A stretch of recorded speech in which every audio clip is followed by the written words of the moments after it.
let me offer you $5,000. That's okay. Check one. Check, check. I Sipowicz. I don't feel like my level's right. I was on 3 last night, wasn't I? Oh, okay. Makes sense. Check, check, check. Am I good? Check 1, check 2, check 1, check 2.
on Monday, the plan was for Anderson County to have its home region game against Carter on Friday, like what was planned when the original schedule was made. Stuff changes, though, when a hurricane happens. By Thursday, Jesse Smithy and five-star preps were tweeting out that impending weather would probably push the game to the oncoming Monday. Carter didn't want to do that. They wanted the game to be played Saturday. Anderson County didn't want to do that. But if the schools couldn't agree on a date, the result would be a no contest, which the Mavericks especially didn't want because weather had already knocked them out of a game against Science Hill. After looking at weather reports, the Mavericks said, hey, let's stick to the plan and have the game on Friday. Cool, Friday works. But then schools started closing all around the area, and thanks to a policy in Knox County that says if school lets out, then you can't have school functions, Carter was forbidden from partaking in the regularly scheduled programming. So Saturday it is. Our guy Tim Elrod with OEB Law said, hey, why don't you come to the AC game? And you don't have to convince any of us to come watch some Maverick football. If we have to film it and talk to you while you stream it, well, that's a small price to pay to get to enjoy the spectacle that is the best show in high school football in Tennessee. It's bonus football, baby, a second OEB Law game of the week, and you know about OEB Law. Day or night, 24/7, someone will be there to answer and give you a free consultation and get to work on your case immediately. Call 865-546-1111 or visit the website full of helpful information, reckontoacheck.com. That is OEB Law. I'm Aaron Harvey, and giddy to see on a Saturday, Coach Dan Shoemaker.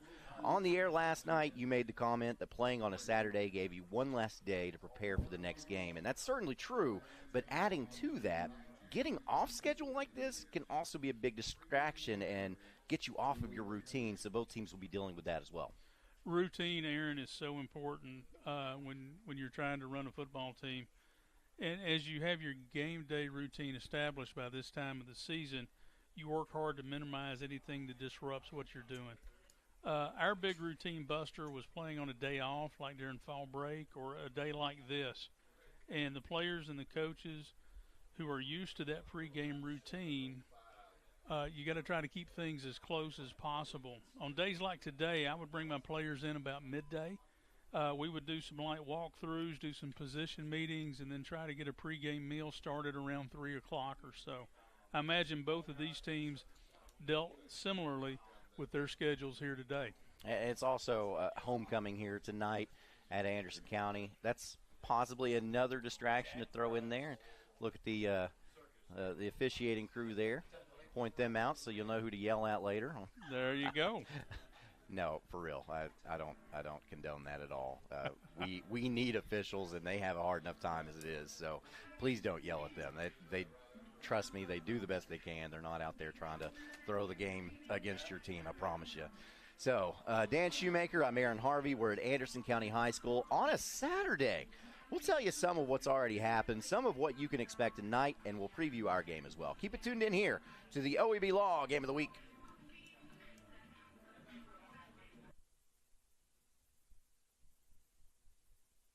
Hi, I'm Tim Elrod. Over the years, you've heard us at OEB Law say, let us turn your wreck into a check. We still do that for many families, but I want to take the time to go beyond the slogan. I think I've learned over the years, and more every day, that the most important thing for an attorney to understand is the value of being a partner to you. When you and your family call an attorney, you're calling because you need some help. You need someone to pull alongside you and stand with you. We understand the process of the legal system. You probably don't. So it's our responsibility to keep you informed about every step of the process. You're going to have questions about what's going on. What's next? What do I need to know? Our responsibility is to guide you through the process with the information that you need, the answers to your questions, and the assurance that we have your back at OEB Law. You have my word. We stand with you because communication is key.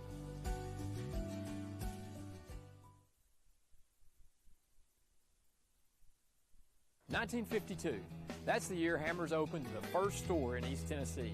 Now there are 5 stores, and there's always something new. Like in Hammers' popular ladies' boutique department, you'll find the lowest price possible on new arrivals every week. Find similar deals in the men's department and the expanded rug department. Plus, special purchases always offer surprise savings. You never know what you'll find next at Hammers.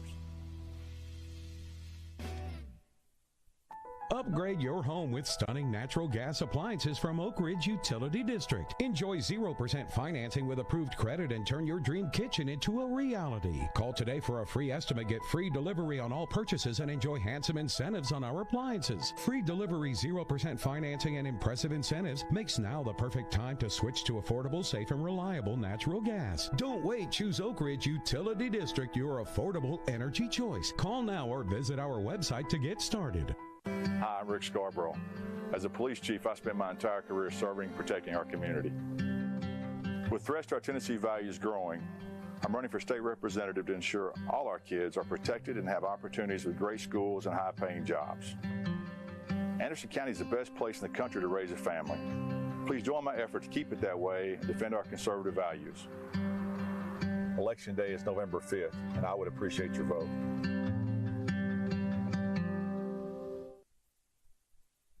Welcome back to the OEB Law Game of the Week. I'm Aaron Harvey with Coach Dan Shoemaker. So we were at Blankenship Field last night to see the other two schools in Anderson County duke it out. The first half was back and forth. The second half, not as much, as Oak Ridge capitalized on Clinton turnovers and pulled away. It was a great victory for the Wildcats. It was a region win, a rivalry win, and it avenged a playoff loss from last season. A lot of nice takeaways for Derek Rang's team, but one that's not so nice. 17 penalties for 163 yards. I can honestly say I don't think I've ever seen a team penalized that much or for that many yards. Yeah, with all the half the distance penalties and offsetting penalties, I imagine that yardage total would easily top 200 yards. I agree that the win did check a lot of boxes for the Wildcats. The mental errors and the silly penalties, though, will be something Coach Rang deals with this week. You cannot allow yourself to be drawn into such a game like that, and I'm sure that Coach Rang and his staff will address those issues and try to correct those mistakes.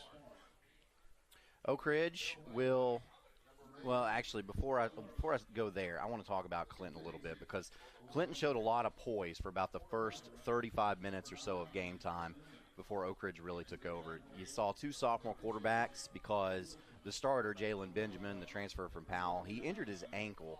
And we saw that change happen when Cam Nelson came in, but we didn't know exactly why. Well, then we found out it was because Benjamin got hurt. But wide receiver Bryson Maddox just continued to impress. That junior had 10 catches for 216 yards and 3 touchdowns.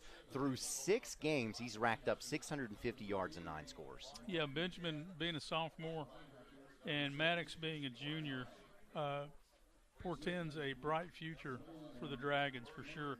That combination will be around next year, and I think that while the running game was a little bit sluggish last night, that's probably because of a really strong Oak Ridge Wildcats defensive front. The throw game really kept the Dragons in that one for, like you said, the 30, 35 minutes or so. With just a couple more pieces, I think this Clinton Dragons team is on the verge of taking that next step. Oak Ridge will have a home game against Knox Central, while Clinton will be here to take on the Mavericks next Friday. Yeah, Harriman defeated Oakdale last night 55-13, so there's not really much to talk about there. But I do want to point out one thing. It's kind of disappointing. Grayson Christ had just 6 carries. That's a little strange since he's having such a great year. You hate to see him only get 6 carries and not to continue to build the stat that he's – he racked up 246 yards on those 6 carries and scored touchdowns on 4 of them. My goodness. That puts him at 1,074 yards on the year with 15 scores. Is this what it was like watching Jermaine Copeland play for the Blue Devils in the 90s? That's a really nice comparison there. Copeland had a little bigger frame than Christ has now, and Copeland played quarterback a lot in that scheme that they ran, that they're running. He was a tremendous talent. He led the Blue Devils to the state championship appearance. Coach Steve Hart was the coach back then. He had a great cast of characters around him, and I think that was important. I'm thinking Greg Love was a big part of that too. You may remember Shaquille Love, yeah, who played at Harriman, his dad, Greg. Okay. So That makes me feel really old. But I really kind of understand what Coach Tapp is doing. He's trying to limit Grace and Christ just a little bit. There's only so many hits you can take before you start accumulating those little nagging injuries. And Coach Tapp is looking to have Christ as close to 100% come playoff time as he can. While Christ and Copeland are two different type players, they are both extremely exciting to watch and offensively produce a lot of excitement when they get their hands on the ball. So, yeah, thank you for that. Like I said, we are here at Anderson County and looking forward to a great game tonight as Carter is in town. We got a couple more things to go over for you before we preview this matchup, and we will do that when we get back. You are tuned in to the OEB Law Special Saturday Edition Game of the Week. What does strength in numbers mean to you? At Covenant Health, it means we see nearly 2.2 million visits annually from over 700,000 patients who receive hope and healing. It means our 13,000 dedicated experts are all working together for a common goal. It means completing more than 400,000 appointments for wellness and primary care, and serving 107,000 heart patients, along with those who their hearts beat for. It means providing 24,000 cancer patients with life-saving treatments and welcoming 8,000 babies into the world each year. With over 150 locations throughout East Tennessee, you'll always find an open door to care, because we are committed to being the first, best, and strongest choice for the one number who matters most. You. Covenant Health. Let our strength be yours. In East Tennessee, our work heritage runs deep. For over a century, the Plumbers and Pipe Fitters Union Local 102 has been part of the area's growth and prosperity. Don't sell yourself or your business short by hiring unskilled labor. Our cutting-edge labor training facility equips our members with the advanced skills needed to be the very best in the industry. Keep jobs local and the money in the state. At Local 102, we work tirelessly today to help build a better tomorrow for our community and our members. 1 in 7 people will need a blood transfusion during their life. That's one person every 2 seconds receiving a life-saving product. At Medic Regional Blood Center, we are the primary blood provider for 25 hospitals in 23 East Tennessee and southeastern Kentucky counties. Started in 1958, Medic has been serving Knoxville and the surrounding areas for 66 years. For 1 hour of your time, you can save a life. Visit medicblood.org for more information on blood donation. Patterson's Appliances has been helping families like yours find quality home appliances from trusted brands including Whirlpool, Maytag, and KitchenAid for over 55 years. Our knowledgeable appliance specialists know how to outfit your kitchen or laundry room with the right appliances to meet your needs. We service what we sell with our own in-house factory-trained service technicians, and for the DIYers, our parts department is always ready to help customers find the appliance parts they need. Patterson's Home Appliances, because we care. Back at the OEB Law Game of the Week. Yes, this is live. Yes, this is Saturday. Aaron Harvey with Coach Dan Shoemaker. I want to find a balance and talk about how happy we are in our area while also acknowledging how fortunate that makes us, because Hurricane Helene brought a storm up just to our east, and it had devastating impacts. Reports have come in that Hampton High School is flooded with multiple buildings on the campus washed away, and it's likely not the only school that suffered damage. Football is so small in the grand picture, and I just want to make the note that we're going to enjoy the football we get to see tonight, but we're also going to be thinking about all of those who have been impacted by the flooding. I know the Tennessee-North Carolina border got hit pretty hard. You've got some roots in North Carolina, so I know it hits home twice for you. Yeah, I lived in North Carolina for 3 years. We lived over in the central part near Durham, Chapel Hill. But my dad lived in Elkin, so we would travel over to that part of the world before he passed away. We would visit that area a lot. I've also been to Hampton many, many times for playoff games. The field there is named after a longtime coach and teacher and administrator there, J.C. Campbell. And he was always very gracious every time we went there, and they would always take such good care of us. I hate to see this for that community and that program, or any community or any program who are dealing really with that that tragedy. those areas are being hammered by the remnants of Helene, and our thoughts and prayers need to go out to all of those who were affected. Yeah, seeing the footage is so shocking and a reminder that Mother Nature is a lot stronger than we are. You see the footage of the bridges washing out, and you hear the reports that the dams are failing, and you just see all of that water. You saw portions of I-40 just disintegrated. Just washed into the Pigeon River. Yeah, and it's just a reminder of how small all of this is, and to be thankful for the opportunities that we get like this to be happy and do something that we love and enjoy. And we hope that everyone is able to recover from this as best as possible. And like we said, we're sending our thoughts and prayers to everyone affected by this. So some games from earlier have already gone final because we did have to move some around, some already in progress. So here's what we can tell you. Knox Central defeated South Doyle earlier today, 34-0. Maryville got the win over Hardin Valley, 49-7. Powell beat Halls, 32-7. West was a winner over Heritage, 38-13. Midway doubled up on Jellicoe, 40-20. Campbell County got the win over winless Daniel Boone, 28-21. Science Hill, that game just went final. They defeated William Blunt, 55-28. In the second quarter, Bearden leads over Farragut, 17-7. We talked about how big of a rivalry that was yesterday, and you got the quote from an administrator at Farragut that said, "Farragut, better than Bearden, cheaper than Webb." Yes, that's the tagline, absolutely. I love that. In the first quarter, Coalfield at home against Sequatchie County, the Yellow Jackets lead 7-0. I can also add that Oneida at Greenback is postponed for the time being. Austin East at Pigeon Forge will be made up Thursday, October 17th. West Green at South Green was moved to Monday. Union County at Alcoa was moved to Monday. And Elizabethton at Sullivan East has been postponed without a makeup date yet. And again, I want to stress that football pales in importance to what a lot of these communities are going through. But we'll all be watching to see how these programs move forward from here with so many questions at this point. Absolutely. Coach Tony Franklin, who was an offensive coordinator for several places, taught us the air raid offense there at Wartburg, and when we put that in. And in his clinics and in his meetings, he would always say that a coach's priorities are faith, family, and football.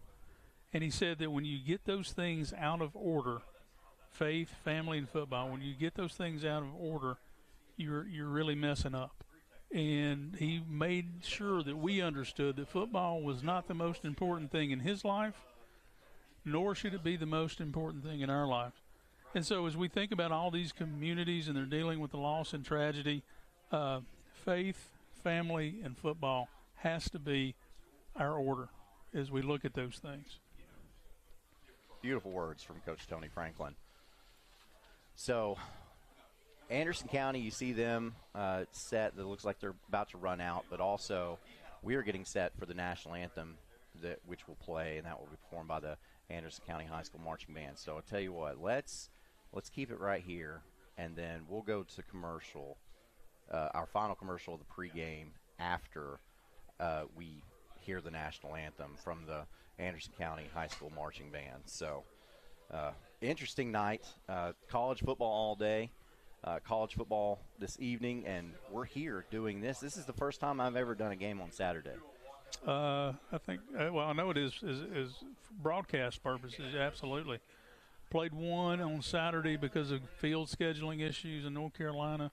The last high school football game that I played in November of '82 was up on Monteagle Mountain at St. Andrews because they didn't have lights on the field. So we played Saturday morning, and we froze to death. We won. Oh, that's good. But we froze to death. I think they didn't put the lights up on purpose to try to give themselves a home field advantage because they were used to the conditions. Oh, absolutely. Absolutely.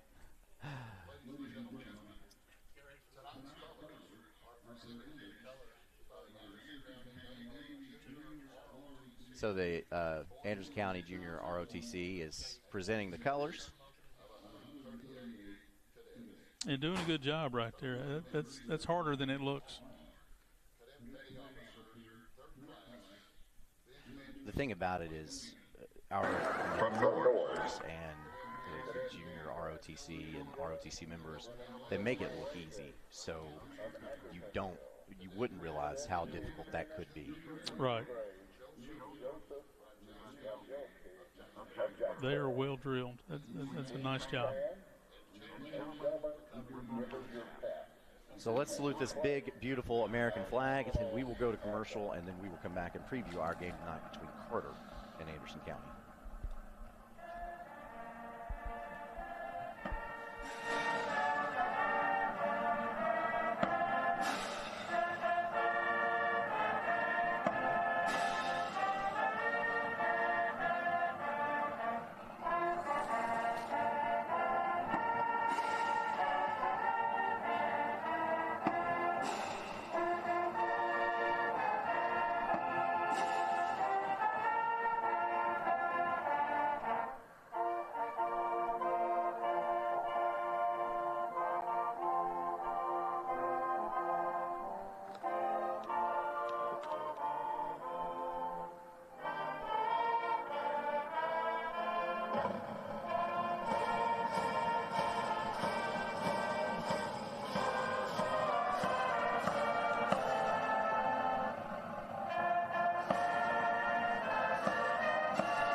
A college degree can't be earned in just one day, but can be achieved by doing our best together, just one day at a time. From getting a great start with your Roan State Success Coach, to learning together in the classroom, accessing free tutoring in the Learning Center, and working one-on-one with your instructors. Together, we succeed, one day at a time. Oh, and free tuition helps. So apply at roanstate.edu now, and let's succeed together.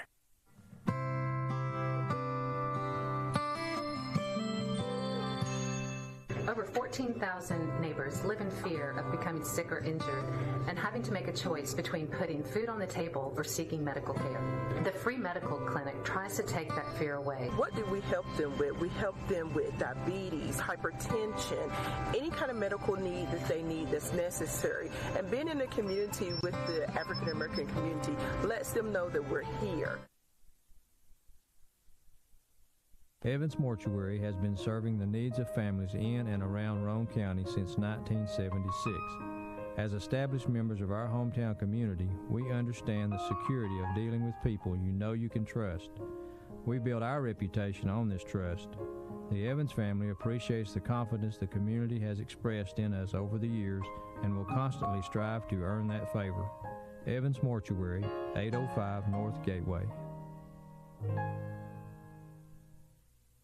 When the lights turn on and the game begins, you need a team you can rely on. Ray Varner Ford in Clinton's strong lineup of vehicles is crafted with the same dedication and hard work that drives our community. Step up your game in this 2025 Ford Explorer 4x4 Active, $46,529. 24 Ford Big Bend Bronco 4-door, $40,949. 24 Ford F-150 Super Crew 4x4 STX, $46,214. Local you trust, performance you can afford. Ray Varner Ford, built for the game. The Anderson County Mavericks have won 41 region games in a row. Fun fact, the last region team to beat them, anybody? Of course it was Carter. That happened all the way back on October 27, 2016. It put a bow on a second straight 3-7 season for Coach Davey Gillum and the Mavericks.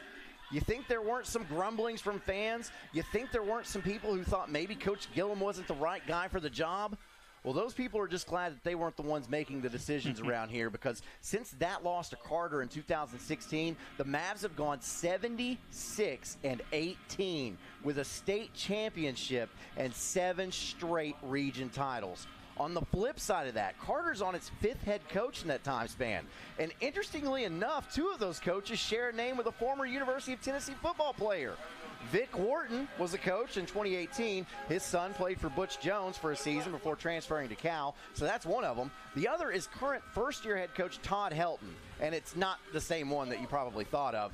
But Helton was on the staff as a defensive coordinator for previous coach Justin Presley, who led the Hornets to a current run of 3 straight playoff appearances. So there's continuity for a solid program as we witness the greatest show on turf. The greatest show on turf.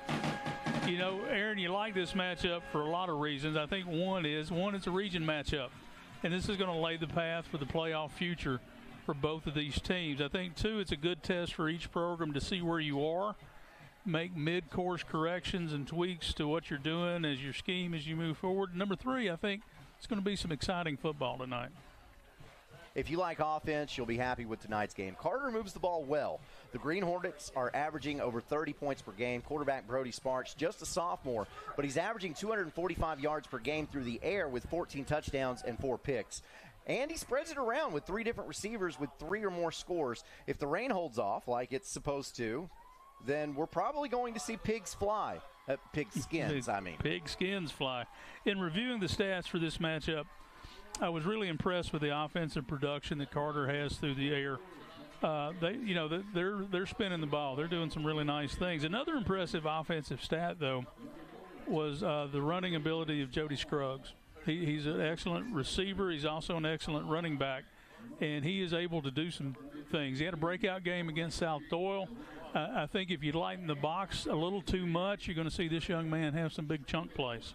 The offensive lover remains pleased when the other team is on the field. AC quarterback Landon Hensley averaging 247 yards per game with 11 touchdowns. Where the Mavs offense has an advantage on the stat sheet, though, is with Waylon LaRue. The starting running back is averaging 165 yards per game on the ground, while Carter's leading rusher, you mentioned him, Mr. Scruggs, averaging a whole 100 yards fewer on the ground. Anderson County can run and to set up the pass, or pass to set up the run.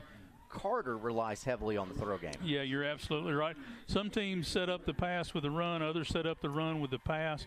Anderson County can do either of those really, really well. One thing I think that we will miss, if I don't actually say it tonight, is that both of these defenses will have their hands full tonight. These offenses aren't working against air. There's a defense out there trying to slow them down. Both teams have really allowed some points. Anderson County has allowed, I think, 89 points this season against some pretty stiff competition.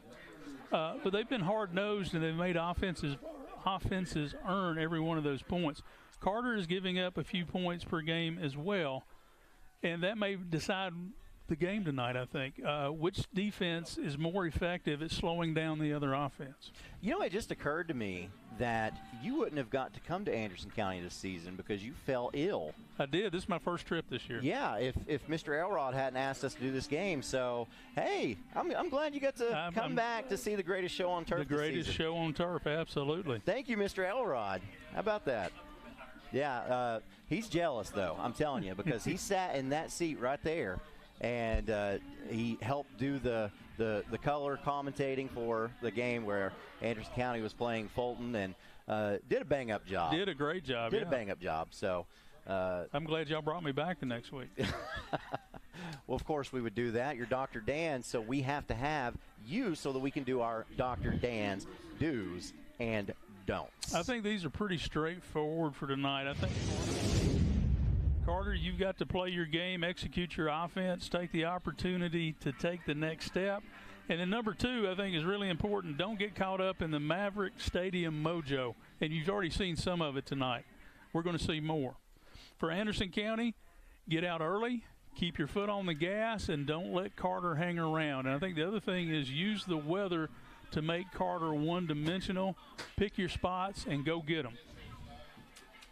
So because this game is on Saturday, it changes some dynamics. For one thing, Anderson County is without the normal public address announcer, Richie No, because he goes and watches his son play for Navy on Saturdays. So, and I watched them play today, actually. Yeah? So, yeah. So that changes things a little bit. But Anderson County also going to be without defensive coordinator Tony Lambert, who is at his son's wedding Not only is he at the wedding, I hear he's the best man at the wedding. So yeah, can't miss that one. TL, man, I have faith, family, and football. You got it in the right order, brother. We appreciate that. Well, and like we said earlier, football is just such a small speck in the grand scheme of everything, and if Mother Nature showed us that for sure. And so, like you said, faith, family, football, you got that in the correct order. But we've heard from a little birdie that our game might be on a television where Mr. Lambert can watch it tonight, so he'll be able to see and cheer his team on. But also Anderson County for the second week in a row without the offensive coordinator. Yes.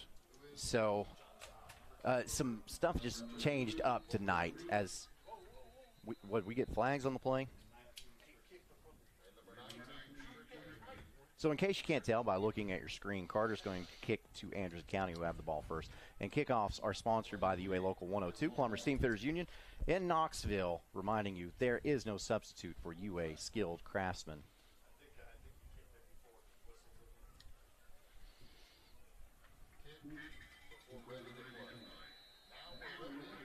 Now we're ready to play. All right, Gavin Thomas gets set to kick this one off. And we got a little preview of what he might be doing here, and it's basically the same exact kick. And it will be taken at the 21-yard line. He's got a seam. Yes, he does. Up the sideline. Will they get him? He's still on his feet to the end zone. That is already, if there are no flags on the play, that is already a Sabra Beauchamp touchdown, Anderson County. Wow. And that is Trent Strickland on the return. Took that 79 yards to the house. Called it about the far hash, and on the pooch, you always want to try to bring it back to the middle. He brought it just a little further to the middle because he saw that seam, and once he saw the seam, it was Katie bar the door.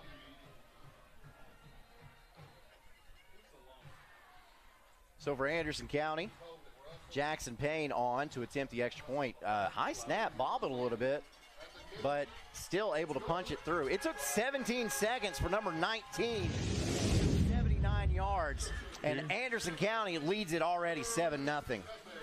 Yeah, he caught that outside the hash, brings it back to the middle. Here we go. Yeah, but watch this Chuck Fleischman replay. You see the stiff arm that's about to occur right here. Right there. Get down, said Derrick Henry. 7-0 Mavericks already. At Ferris, we want you to get the most out of your time and end each day feeling good.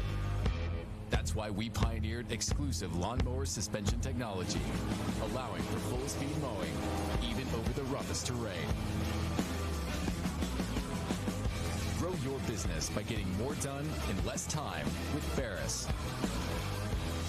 Ferris. Work hard, feel good. Found exclusively at independent Ferris dealers. Back to the OEB Law Game of the Week, and hey, let's do another kickoff sponsored by the Local 102 Plumbers Steamfitters Union in Knoxville. You can go to Local 102, UALocal102.org for more information.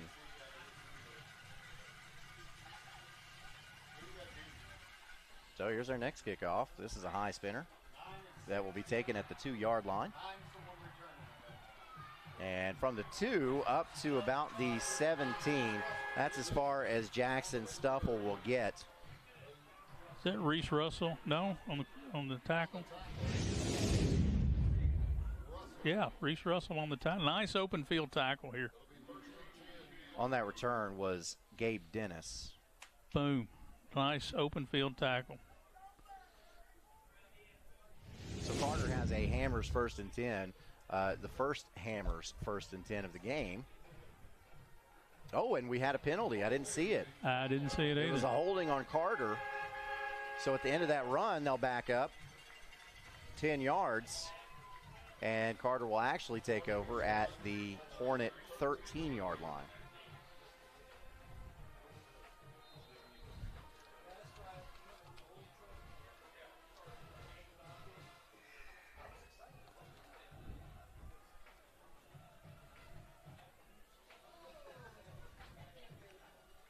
So the sophomore that we talked about, Brody Sparks, back there at quarterback. Handoff goes to Joseph Armenta And Armenta is run out of bounds at the 15, a pickup of 2.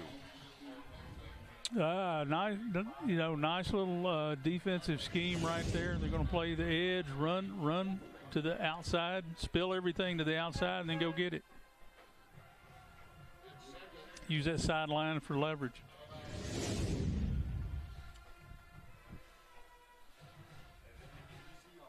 That's right. And I don't know if you all say that in the football world, but in the basketball world, that's one thing you say is you can use the sideline as that extra defender. Right. But yeah. it's true here as well. Absolutely. And you're going to leverage to that.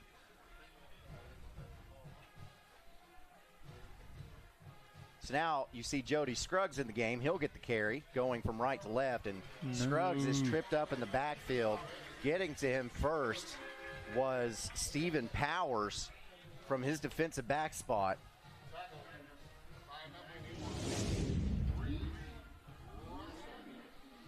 You see the Chuck Fleischman replay here. Yeah, he takes on the lead blocker. He takes on that lead blocker and blows that up. Just a really nice defensive play. A gain of 2 on first down, a loss of 2 on second down. That makes it a 3rd and 10. And they're getting loud over here in Maverick land. Sparks with split backs. It's Armenta and Scruggs. Drops back to pass, and wow, one-handed grab, but he's running backwards. That's not the way you want to go. That might be a safety. It might be. Oh, my goodness. Now they're going to mark him outside of the end zone. They must be saying his forward progress was outside the end zone. So, he runs backwards. He takes himself backwards there. But right there. Okay. Right there. Right there, yeah. Because it's where the ball is. So I will agree with the officials. Still makes for a difficult punting situation for sure. Yeah. How far back do you normally send the punter? 12 to 15, depending upon how quick he can get the ball off. So now he's about 11. Right. And that punt is blocked. And it's recovered in the end zone. That's another Sabre Beauchamp touchdown Mavericks. This time getting the 6 points is Zach Hapney. Well, we have scored 2 touchdowns on 2 special teams plays. That is amazing to me. And it was Kirk Herbstreit said that General Nealon had his 10 commandments and just completely butchered that. It's his game day maxims. Maxims, there you go. But one of his maxims, press the kicking game, for this is where the breaks are made. Here you go. There you go. And the extra point is up for Anderson County as you see that Chuck Fleischman replay, and it's good. Anderson County, they've not run a single down of offense, but they lead this game 14-0 with 8:57 left to go in the first quarter of the OEB Law Game of the Week. Kathy May Martin has been making real estate dreams a reality for over 3 decades. Buying or selling real estate is one of the most important decisions you'll ever make. Choosing the right realtor is next. Thinking of buying or selling? Call Kathy May Martin at Coldwell Banker Jim Henry & Associates for all your real estate needs. Rest assured, with Kathy's knowledge and experience, you will be on the winning team. Back at the OEB Law Game of the Week, and now joined with Mr. Tim Elrod of OEB Law. So we explained in the pregame how all this came about. It's just craziness with a hurricane coming in as we get set for the 3rd kickoff sponsored by the UA Local 102 Plumber Steamfitters Union in Knoxville. The hurricane comes in. Everybody's trying to figure out how to schedule, and you've got people that are moving games to Saturday. You had people move games to Thursday, some people moving games to Monday. And so there was a lot of craziness. And this would have happened last night, this game right here. But, that's not good for Carter. And that was blown dead. Otherwise, you would have had another touchdown without an offensive snap for Anderson County.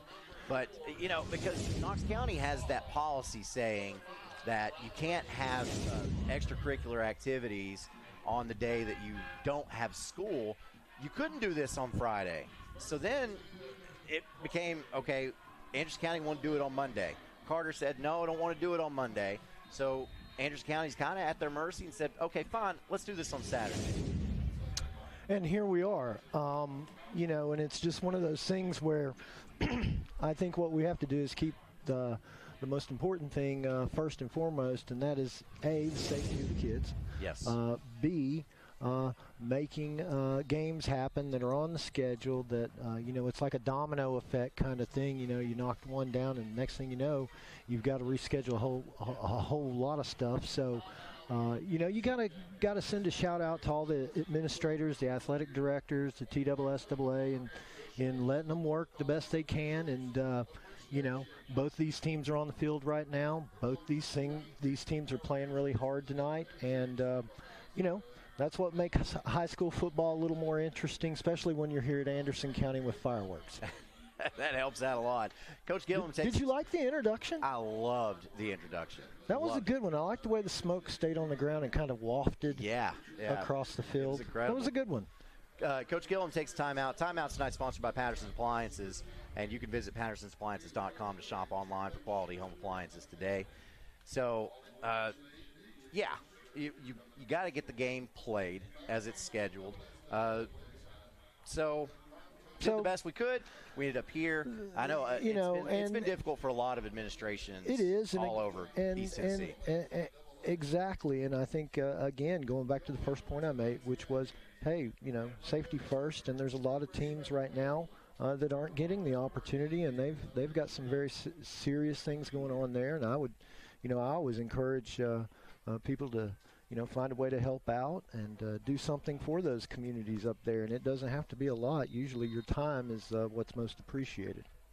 Yeah, being there in a time of need helps out so much. Just like the free medical clinic. Exactly. Hammers first and 10 here. And handoff. And still moving. Still turning his legs. Still going. That's like a fourth effort. For Carter, that's Joseph Armenta. And again, Anderson County stripped that ball away, but again, the forward progress had stopped. So the 3 phases, 4 phases, 5 phases of the game, however many phases there are, Anderson County is dominating every single one of them from the kickoff of this game until this point. Well, I mean, we played 3.5 minutes, and the Mavericks are up 14-0 and haven't even taken an offensive snap. I think they've played most of this game on Carter's side of the field too. Yeah. I mean, absent the kick return, it seemed like, what might have been a safety. I don't know. Yeah. But certainly the pump block and the touchdown, certainly no choice for the refs but to give us that one. Yeah. I'm a little homer tonight. So I get it. I get it. Hammers first and 10 here. And a flag comes out, and so this is going to likely be defensive pass interference. Yep. And that's something Carter will do. They're going to sling this ball around. When I was, obviously we were there at Oak Ridge Clinton last night, and a lot of people say, a lot of flags. Those things happen. That was a really chippy game too. Both those teams wanted that game, and Oak Ridge just had too many horses for them. Yeah, and I was talking to Coach Shoemaker last night during that game. And normally, if you just see that stat line, Oak Ridge had 17 penalties for 176 yards. My goodness. Anybody that just sees that, it's like, oh, my gosh, the refs were trying to make it about them. And no, that's not what happened at all. Every one of those flags was earned. I mean, that's what ultimately I think you have to say in that regard, and you have to say sloppy ball game on both parts. I'm sure both coaches would acknowledge that. This is a sloppy ball game. Yeah. But, that takes care of the game for this year, and they'll see each other maybe in the playoffs or maybe later on or maybe next year. And, Clinton, they've got to recover from that game mentally and get ready to come here to play the Mavs on Friday. It's a short week for the Mavs this week, so I'm sure Coach Gillum's trying to get a running clock going. And yeah. And this looks like a direct snap You know, this has to be Carter's best drive of the game. Yeah. I mean, they picked up 1 or 2 first downs. Hammers first downs. Yep. But I've seen a lot of rivalries throughout the years. That Oak Ridge-Clinton rivalry, being able to see that game every year since, I think, going back to like 2018, it's so heated. I don't know that I've seen a rivalry up close that heated before. Well, you know, that's absolutely true. That's one of those long historical rivalries. Oh, fumble. Yep. Fumble. He just didn't get that ball from the handoff. Did they get it back? They did. Thank goodness. Because when the quarterback handed the ball off, the receiver or the running back just never took the ball. Yeah, it was a miscommunication. And trying to find out what happened. Yeah, he was blocking. Maybe it was a miscommunication in the backfield or something. You know, three Mavs on top of that. Yeah, you're an Anderson County fan, but you saw that fumble and you said, did he get it back? He did, thank goodness. Even as an Anderson County fan, it's like, come on, man. Listen, let's see some football here. Go Mavs. I love a good ball game. Yeah. And I don't care what level it is. I like to see the intensity of the players and, you know. So Carter's going to take a timeout, and timeouts tonight brought to you by Patterson's Appliance again. Check out the store at 1067 South Walnut Avenue in Cookeville, now open for business. So a lot of crazy stuff going on in Tennessee. Our thoughts and prayers with everyone affected by Hurricane Helene and the aftermath of it. And everybody's still worried about flooding. I've tried to follow the National Weather Service reports on all of that. So just a lot of bad stuff. I'm thankful to be here, able to witness a football game tonight, knowing that you got to keep it in perspective. It's like you don't want to be too happy knowing that there are others suffering, but at the same time, you know that these are the moments that you don't take for granted because of what had happened up to our friends up north.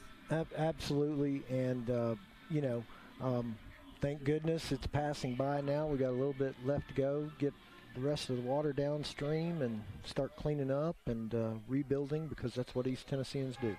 That's right. We all stick together. So, Tim Elrod, OEB Law. Buddy, you ask us, we will be here any single time you ever ask us to come to Anderson County High School. Well, I wanted to do this. One of the reasons I wanted to do this was because I kind of figured with all the weather and all this talk, you know, a lot of people might not be able to make it out, that kind of thing. And, you know, I know the good folks over in Star Plains and Carter Country there. You know, they might not have been able to make it tonight, and we wanted to make sure they had a means to watch the game because it's important. Yeah, it is. This is a region game. It is important. And I don't know if you heard me in the pregame or if you knew this otherwise anyway, but the last region loss to Anderson County, they've won 41 straight region games. The last region loss was to Carter back in 2016. Oh, wow. So. Good punt. Good punt. Good punt. Taking it to 30. Dangerous on the returns. You got a hold or a block in the back there. That's going to take them back a little bit. But so and then we'll get to see Anderson County's offense for the first time tonight. Yeah. Isn't that, what are we, 6:27 now? So yeah, so we're 5.5 minutes into this thing and 2 scores into it and haven't seen Anderson County yet on offense. And that's what everybody loves to see, that explosive offense that Anderson County has. Yeah. But, you know, Coach Tony Lambert, defense coordinator, can't be here tonight because he is a part of his son's wedding. Yeah, so Coach Lambert, hey, go Mavs. Everything's under control, it looks like. Congratulations to you and your family. You know, Coach Lambert's family's dealt with some difficult times as of late and has come out on top of that, and to celebrate, you know, his son's wedding is a special. I'm sure that's a watershed moment for him, and wish him all the best, and we'll see him back on Friday. 100%. So we'll watch this first play. It's LaRue around the right side, and He will be tackled after a pickup of about 6. Tim Elrod, again, thank you for inviting us up and allowing us to do this game tonight and asking us to do it. And like I said, anytime you ask us to come to Anderson County. Because, we joked when we thought the game was going to be on Monday. We joked. We were like, hey, let's pick up that game on Monday, Right. Like, we were joking about it. But, so you made that happen for us, and we're thankful for it. Well, he's got the edge. Let's see if he can make a move. Explosive play. Yeah, Israel Small gets into Carter territory. Really consistent player all year for Anderson County. Certainly all-state potential there, and it's always because I get to see the Mavs, I get to see a lot of high school football, but to watch teams grow over the course of a season, that's always an interesting thing to watch. So, and you see how quiet it gets when they're on offense. Yeah, it's so amazing because they're one of those teams where I think one game we talked about where they set the play and then they call it in from the sidelines and pass over the middle is complete. What a precision pass by Hensley there. A lot of Hensley is he's really starting to come into his own. Campbell County transfer has certainly fit right in here at Anderson County.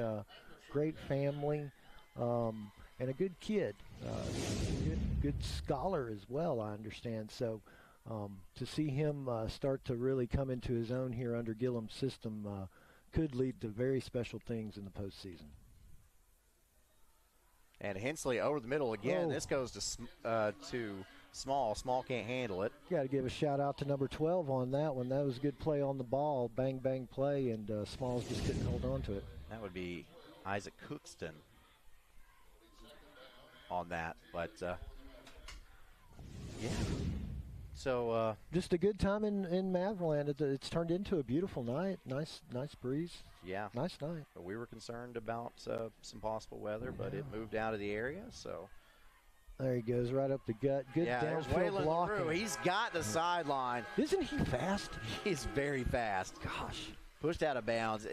You make the comparison to the two previous running backs, outstanding running backs that came through Anderson County. And LaRue is not that big bruiser. No, he's a different kind of back. I would say this is the first time in several seasons that we've kind of not had a big back in the backfield. One that can really just bruise it up the middle, but none of them had this breakaway speed like LaRue does, so he's special to watch. Yeah, it works for sure.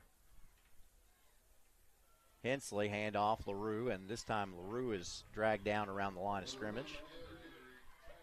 And that's what helps Anderson County's passing game sometimes too, I think, is being able to say, hey, we've got LaRue, he's got speed, you've got to respect him, but yet at the same time, we've got a quarterback that can put the ball accurately where it needs to be.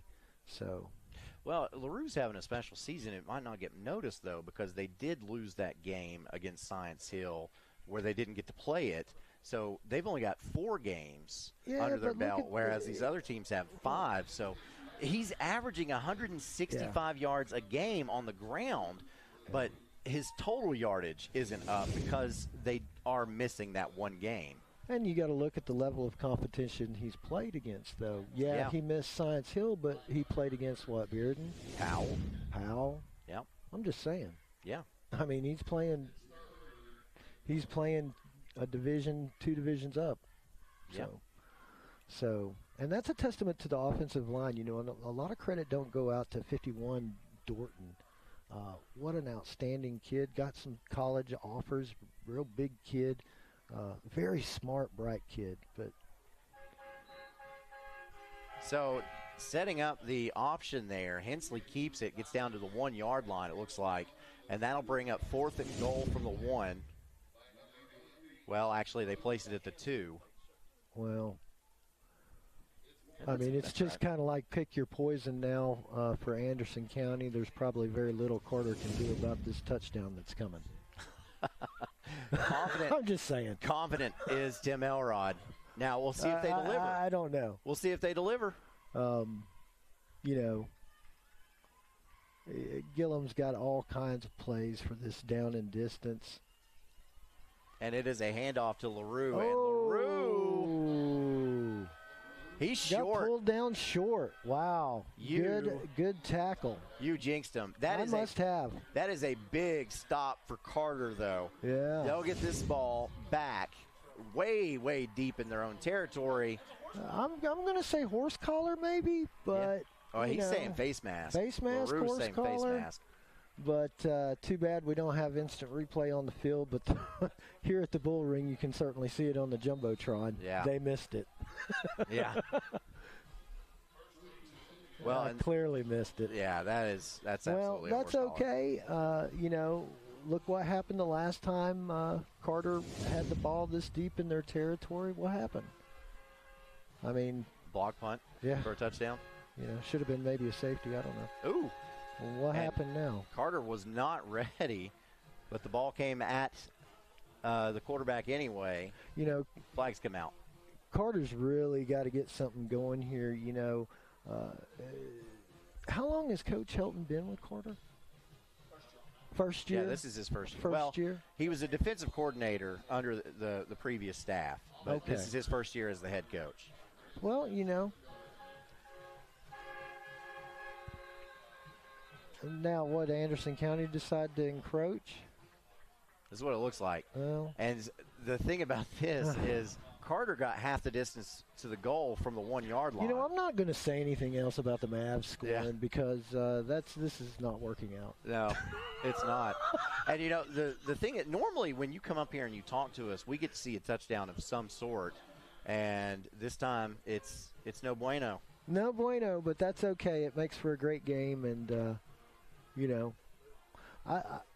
maybe Carter can just get a drive together here, just get a maybe a first down, get a couple of first downs, really get the momentum, back to neutral. Oh, they're going over the top. And that pass ball is incomplete. Great coverage. Yeah, he was right on his hip all the way down the field. Good clean play. Not a lot of hand checking. No. The quarterback just didn't. The quarterback kind of put that ball on the hash, and his receiver was more on the numbers, I think. But it was Evan Pyatt on the coverage, and the intended target looked like Gabe Dennis. Well, that's not a bad play to run from there when you think about it. If the Mavericks continue to load the box, which they have, go over the top, make them respect you. Well, and that's where Carter makes their money anyways, through the air.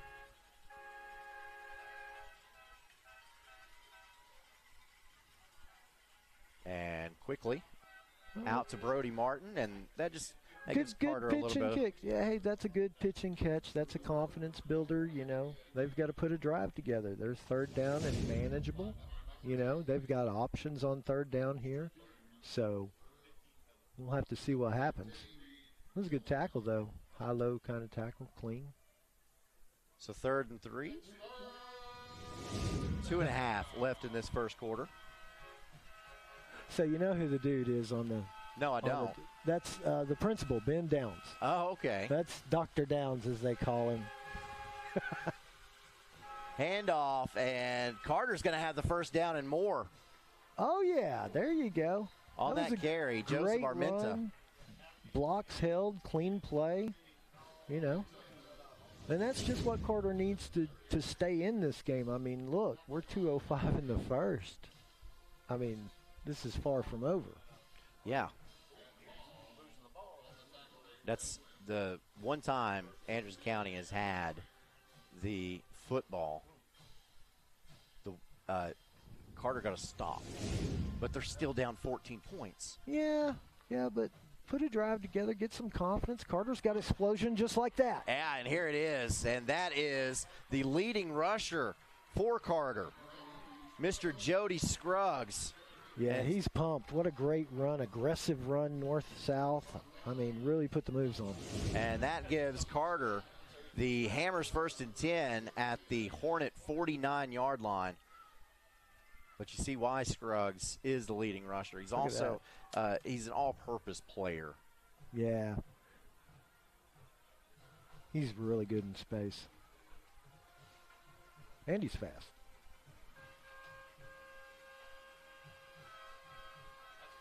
What happened here? Looked like they were going to do the reverse. Maybe he was going to throw it too, but we'll never know because, well, a 5-yard penalty will make this a Hammers pass. 1st and 15. Yeah, that counts as a pass. It's a little shovel. It didn't look like a shovel to me. It counts. That's how it goes in the stat book. I'm not going to argue with the outcome here, but yeah. I mean, let's see. It's a little unfair. It's a little unfair. That's a pass? That is a pass in the stat book. It's a little unfair, I think, to give the quarterback credit for that, but that is a pass. It's a good play, though. Yeah.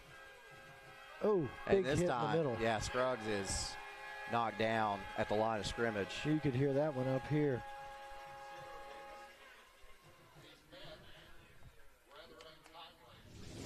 You know, that's one of the things I like watching about the region games, district games, whatever you want to call them, is you know, these games mean something, and the kids know it, and the players know it, and they come to play. They know what's on the line. There's a lot of pride, streaks, and all that.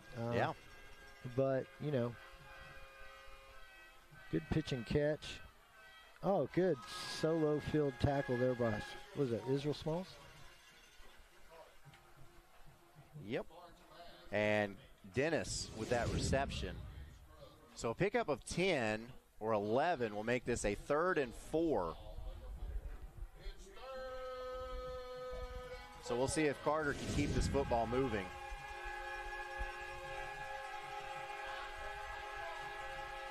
Sparks barking out the call. 2 wideouts either side. And now he's going to take a timeout. So this timeout brought to you by Patterson's Appliances, proudly serving your community since 1965 because they care.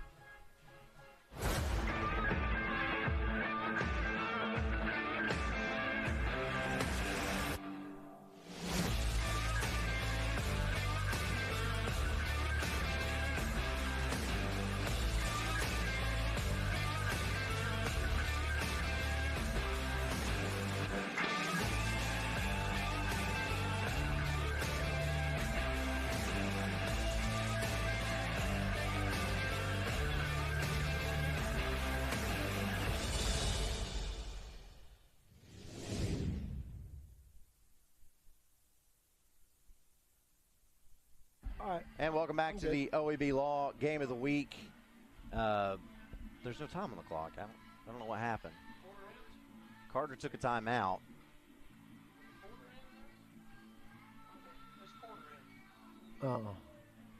Well, they called a timeout. The ref gave the signal for a timeout. I'm really not sure what's going on. Well, maybe, I know it's 3rd and 4. That's what the sticks say. Maybe they didn't charge them for a timeout. Carter's got the ball. Or somebody does. I guess we went into the second quarter. Yeah, because Carter's going the opposite direction. And it looks like this is going to be a direct snap. Wildcat for Carter. Jody Scruggs with the keeper. And he'll be a couple yards short. So they could go for it here. And we'll see what happens. But you go cheer on your Mavericks. I'm going to go cheer on my Mavericks. I'm having a good time tonight. You know, I always want to send out a shout to my wife, Elisa, at home, Shelby, Savannah in Nashville. Sawyer's here. So it's kind of a family affair, and I appreciate y'all having me. I appreciate you being here. All right. We'll see this here. It's and they tried to set up like a pass out of the Wildcat as Scruggs kept it. So a little bit of deception there, but the pass ball is incomplete. As we'll see this Chuck Fleischman replay, Anderson County did a good job snuffing that out. And so Carter turns the ball over on downs. So had a pretty nice drive going there. But Anderson County gets a big stop. Mavericks lead at 14-0 with 11:11 left to go in this first half. And Hensley back on the field. LaRue beside him to the left. 2 wideouts either side. as we welcome Coach Dan Shoemaker back on board with us as this pass goes behind the intended target of Small. Yeah, back in the saddle. That was a big play right there for that fourth down stop. Anderson County made a nice play. It's like Carter's running a little wildcat. They're moving Scruggs back to that quarterback position, running a wildcat, and Anderson County's figured that out. So Hensley handoff, LaRue straight up the middle, and he's in the second level, puts his head down, and falls forward to the 36-yard line for a Hammers 1st and 10. That's just a straight power play up the middle right there. Pull from the backside, get the push up front. And Anderson County has already snapped this ball on the Hammers 1st and 10, and it's LaRue again, and he gets close to 10 yards. Pretty much the same play concept. They're going a little tempo here. I like that.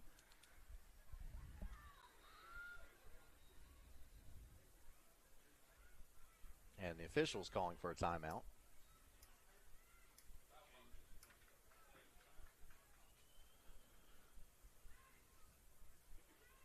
I'm not sure what's slowing us down here.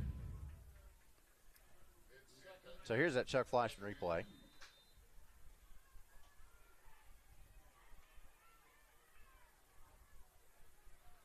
I used to ask the officials during the pregame meeting, hey, I don't want you to speed the game up for us, but don't slow us down. When we go tempo, we want to be able to go tempo. And that gets to be important, that the officials understand what you're trying to do. Yeah. LaRue this time going to the left, and he is brought down by Armenta for a loss. Yeah, they had that one sniffed out pretty well. Running back. Yeah, outside zone, and they had more bodies at the point of attack than Anderson County could block. So a loss of about 5 makes this a 3rd and 6. And just going straight LaRue, and he, I think, has the first down. I think he's got it. Not by much. Yeah, he's definitely got it. That is a Hammers 1st and 10.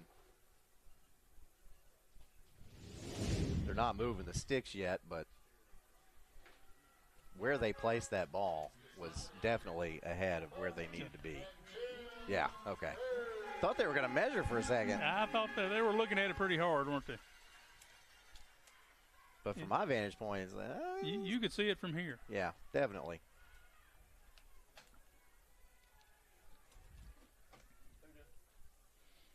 So I have a pistol set now. It is LaRue again, and goes to the boundary side of the field, out of bounds after a pickup of like 4. It's watching that Anderson County front. They're just coming off the ball really well right there. More straight ahead power kind of set than zone set. And I could be wrong, but it feels like they're just trying to lull Carter to sleep before they throw one at the end zone. Pitch to the right goes to LaRue. He picks up a yard, so it'll be 3rd about 5. Kind of like the way you rock the baby, right? Yeah. Yeah.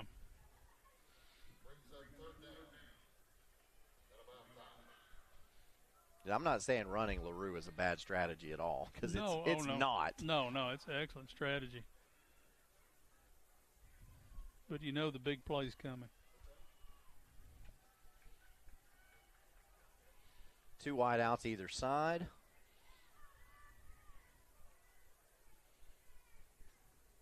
Pistol set. Hensley snap, fakes the handoff to LaRue, rolls to his left, and his hand is hit as he throws that forward, trying to get it to Strickland. Pass falls incomplete, and that'll bring up 4th and 5. Tremendous concentration, pressure in his face. Still gets the ball off and got a chance for the completion. I like how he tried to wrap that around the defender. Yeah. In his face that time for Carter was Hayden Simmons. Coach Gillum keeps the offense on the field, same formation. Hensley this time will bring LaRue to his right. Here's a snap. Looking right, now looking left, now looking right. And that pass is complete to Strickland, and he's thrown out of bounds at the 10. That's enough for a Hammers first and goal. The first and the second and the third read were not there, but the protection was good enough. He could check. Yeah, see his head moving back and forth that entire time. It's not goal yet, no. They marked him out at the 12, or marked him down at the 12. But it doesn't matter because Trent Strickland runs from 12 yards out into the end zone for a Sabra Beauchamp touchdown Mavericks. Heavy dose of Waylon LaRue that drive. Yes. Almost like we're trying to send a message, maybe. Yeah. Be physical. Hey, we're not just a finesse team here. We can ground and pound with the best of them. So on to attempt the extra point. For Anderson County is Jackson Payne. And he knocks it through. 8:07 left to go in our first half, and Anderson County finally has its first offensive touchdown. They lead it over Carter 21-0 in the OEB Law Game of the Week as we see the Chuck Fleischman replay of this touchdown.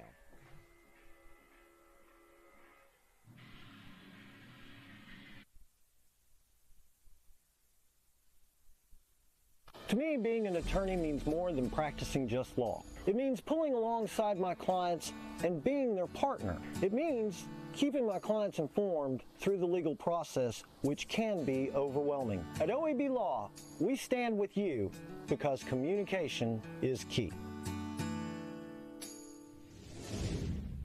Back in the OEB Law Game of the Week, got a score of interest for you. Bearden in the fourth quarter leads over Farragut 38-7. Okay. So, yeah, Bulldogs up big time in that rivalry. At halftime, it is Coalfield leading over Sequatchie County 14-7. Okay. And we talked yesterday, we previewed that game a little bit, and we both felt like that was probably Coalfield's game to lose. We think. I think still.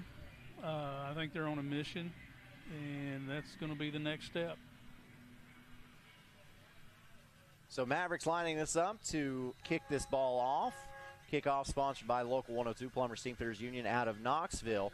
Call 865-523-7413 for more information. And this is just a pooch kick, a high spinner, and it will be caught and taken out of bounds at about the 35-yard line. And that was Scruggs catching that. And there's Ella. There's Ella. Just another added value you get with your ticket here at Anderson County. Greatest show on turf. But I got to tell you, they do it up big.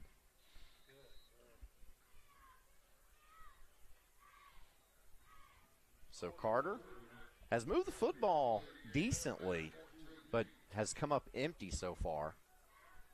Yeah, they're having trouble finishing drives. And part of that is Anderson County defense. Yeah. And here's Scruggs. Scruggs slips down. Made some great moves, though, to get to the outside. Just lost his footing. So you see there on the field, a $1,000 check going to Anderson County High School. Horns up for Tim Elrod.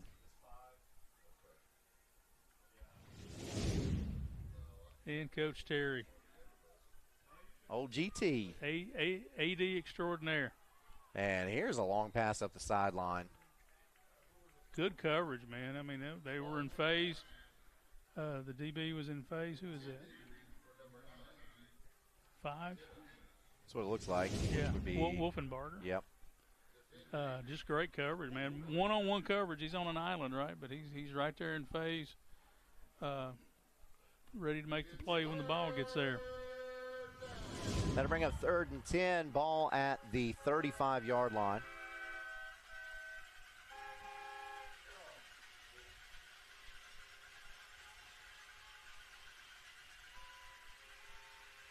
A little blitz pressure. Sparks under pressure. He's going to keep it up the middle.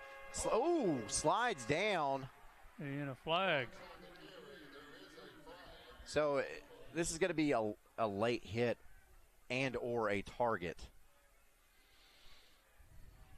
And the thing about high school officials is you got to get this right the first time. You can't go back and review it like they do in college. Yeah, there's no review to say, oh, I think that happened. Let's throw the flag and let's sit and check the replay. And that's tough because you're talking about that's a pretty big penalty. Yeah, it really is.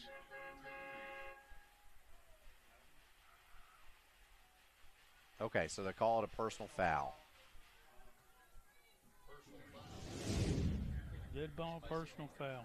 So it was a late hit because he's sliding. So they did not call the targeting.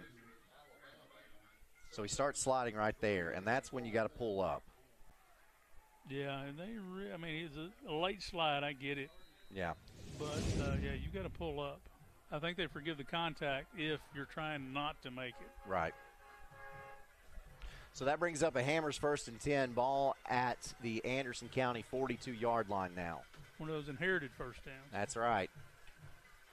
Carter with 3 wideouts to the right, and here is Sparks. He's going to get it out quickly to Scruggs, and Scruggs looks for running room, and not a lot there. Not a lot there. Picked up about 2. You really saw some really good leverage techniques out of the secondary right there.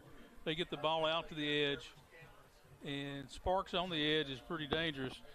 But you had DBs playing, playing the leverage game right there. I see a guy like him, Sparks, or Scruggs, and the idea of like a scat back comes to mind. Yeah. I mean, you put him in the backfield, you hand him the ball, you put him out on the edge, you throw it to him. Yeah. Ooh, and Trent Strickland with a pick going the other way. He will be tackled before he gets to pay dirt, but a big offensive turnover for Carter because the Hornets were driving again, and now the Mavericks will have it on their side of the field. And wow, Strickland. Just underneath coverage right there. And I thought he was headed to the end zone again. They've been playing a lot of man, and at that point they switched into zone, so that underneath zone was sitting there.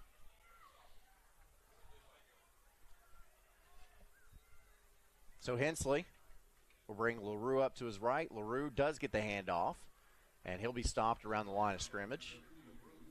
Not much there.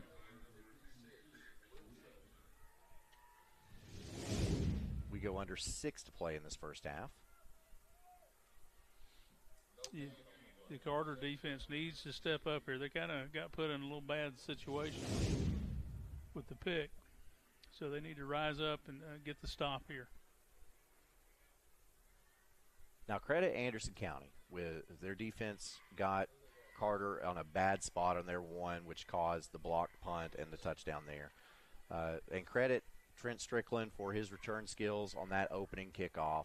But if you're Carter right now, as we get this speed option out to LaRue, and LaRue has enough for the Hammers 1st and 10, if you're Carter, you're looking at this and you're like, this Anderson County team, their offense has only scored 7 points on us. If we don't do that, give up 2 special teams touchdowns, this is a 7-0 game. 7-0 game.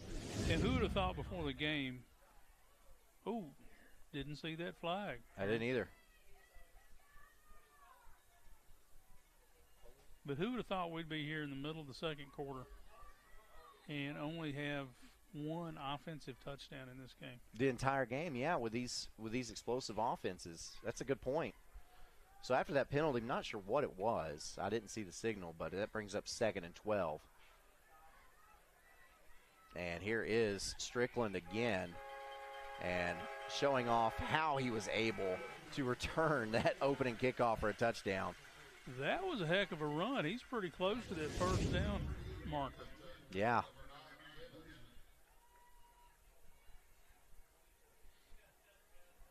And he just keeps his head looking around for any little crevice he can squeeze himself into to get extra yards there. Needed 12, got 11. So 3rd and 1, ball at the 24 of the Hornets. This time a heavy package. Handoff LaRue, and LaRue's got the first down for sure. He'll get down to the 17-yard line. Yeah, heavy package. They're just going to pound it straight ahead.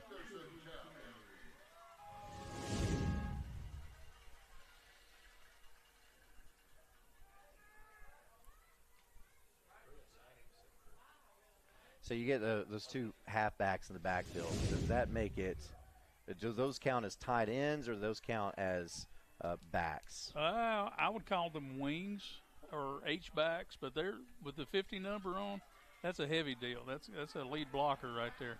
I think LaRue's face mask was just grabbed. It looked like something on his helmet was grabbed.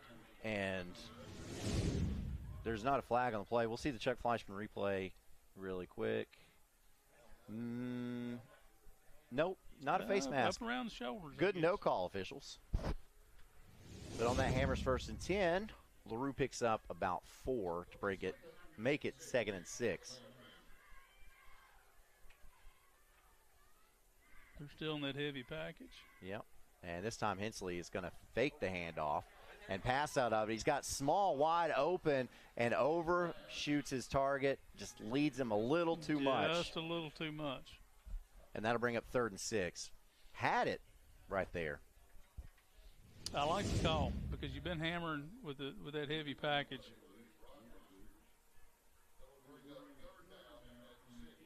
And you got the receiver you wanted open on the corner route. This time, LaRue up the middle. He'll get down to about the 9-yard line. And he needed the 7.5. So this will bring up 4th and short. 4th and short. Yeah, 4th and about a yard and a half. Looks like Strickland out, Carroll in, so we're going heavy. Hard count doesn't work, so Hensley turns around and tries to get the play from the sideline.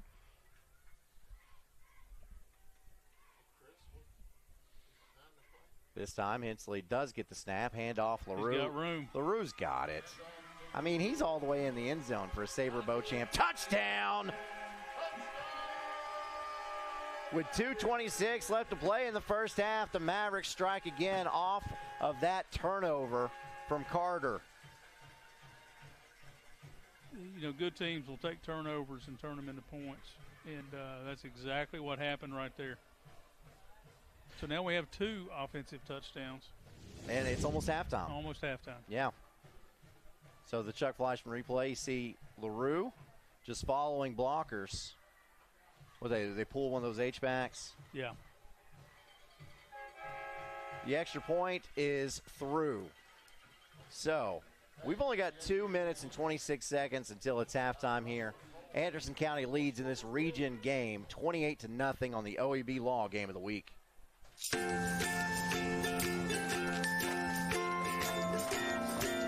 right, cool. Patterson's Appliances has been helping families like yours find quality home appliances from trusted brands including Whirlpool, Maytag, and KitchenAid for over 55 years. Our knowledgeable appliance specialists know how to outfit your kitchen or laundry room with the right appliances to meet your needs. We service what we sell with our own in-house factory-trained service technicians. And for the DIYers, our parts department is always ready to help customers find the appliance parts they need. Patterson's Home Appliances, because we care. Back at the OEB Law Game of the Week, Karen Harvey, Dan Shoemaker. As we get set for another kickoff. Kickoffs tonight sponsored by the Local 102 Plumbers Steamfitters Union out of Knoxville. Up on North Broadway. Go to ualocal102.org for more information.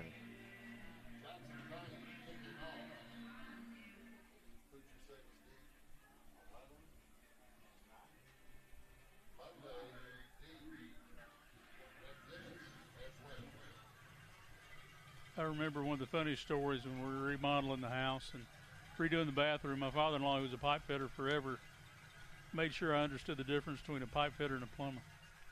Oh, it's a heated debate. A heated debate. It is very heated. Yeah, don't call a pipe fitter a plumber, and don't call a plumber a pipe fitter. They don't appreciate it.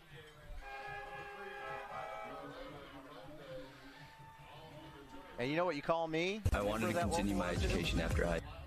A member of the local 102. A member of Local 102. I don't know. I'd do a little bit of both. Well, the trades overlap. There goes Ella. Yep. Another Ella sighting. They certainly do overlap, and you get those guys that are like, pipe is pipe, pipe is pipe. But the people who specifically go in as plumbers and the people who go in and just learn the trade of pipe fitting and travel doing that profession, they don't want to be called the other thing. No, they're very specific. It's a funny way to mess with someone to make them mad. Hammers 1st and 10. Sparks throws it upfield. That pass is almost complete. Almost. But, an injury. I think that's Dennis. No. Ooh, that's not Dennis. That's Scruggs. That's Scruggs. Looks like maybe his left shoulder, maybe. That's not somebody you want hurt. This is a nice throw, and he got landed on. Yeah, I think it's the left shoulder. All that weight went on that left shoulder. He's jogging off.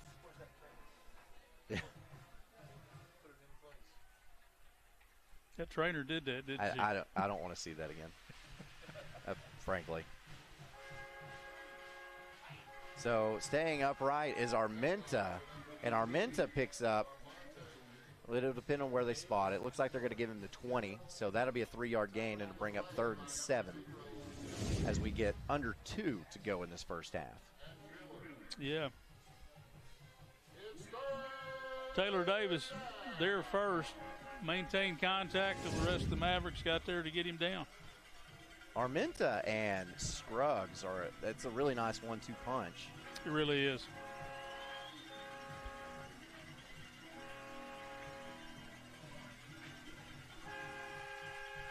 Sparks takes the shotgun snap. Looks over the middle. It passes incomplete. Ooh. Trying to get Jackson Stuffle, and that'll bring up 4th and 7, and Carter will have to punt. Here comes the punt team.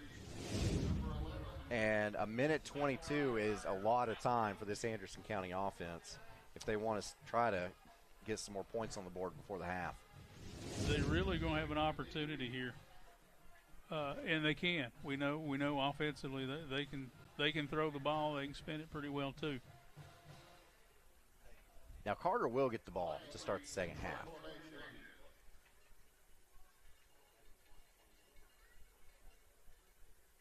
Strickland back deep to receive for Anderson County.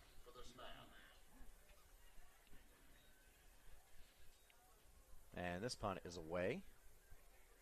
And gets a great Hornet bounce. Great roll. Ooh, all the way down to the 29 of Anderson County. So that is a 51-yard punt. That, not only the nice kick, gets it out of there, but then you got a nice roll.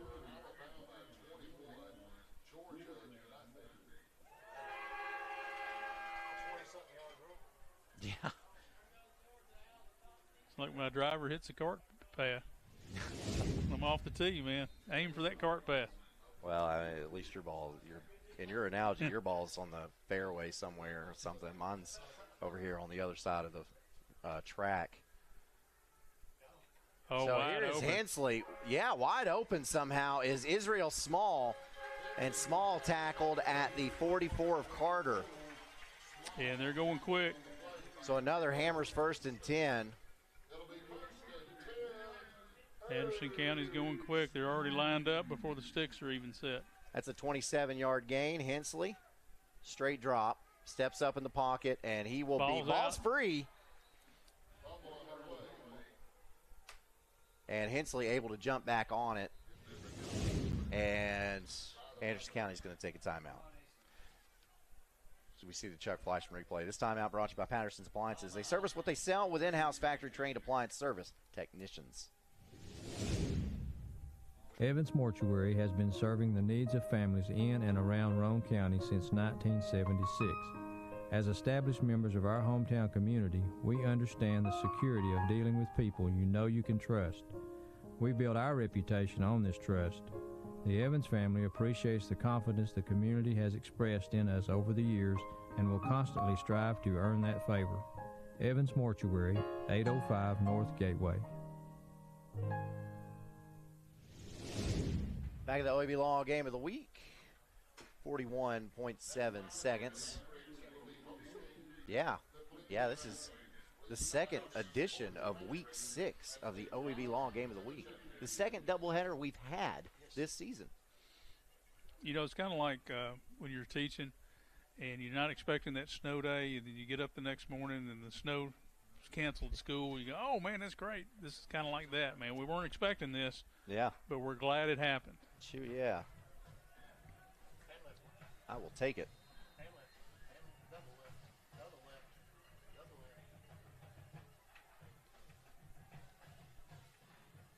So 2nd and 11 after that fumble. Hensley Boot.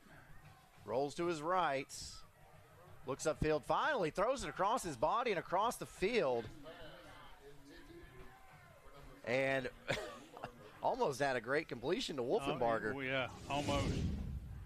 As a coach, though, once you get outside the hash right here, you kind of get worried when they bring it back to the middle, which he does. Almost back to the other hash. Yeah. That'll bring up 3rd and 11. Clock is stopped, not with 3:31. That's 33.1. That's the magic of artificial intelligence. Sometimes it doesn't get it right. That's fine. Hensley back to pass. And Hensley's pass is almost picked off. Wolfenbarger had to play defense in order for that pass to be incomplete because Dennis was going to pick that thing off. Yeah, Dennis was actually in a better position for that. Wolfenbarger actually has to come down, rake the arms, and make sure that doesn't get completed. So Trent Strickland drops back to punt for Anderson County. And with Strickland back there punting, oh, yeah, you got to worry about a fake. Not saying that that's what's going to happen, just saying that like, you'd always worry about it. Like he's punting into a little bit of the wind. And that one is off the side of his foot. Bad punt. Yeah, that bad punt. Shanked that one just a little bit. Yeah, that is a 7-yard punt?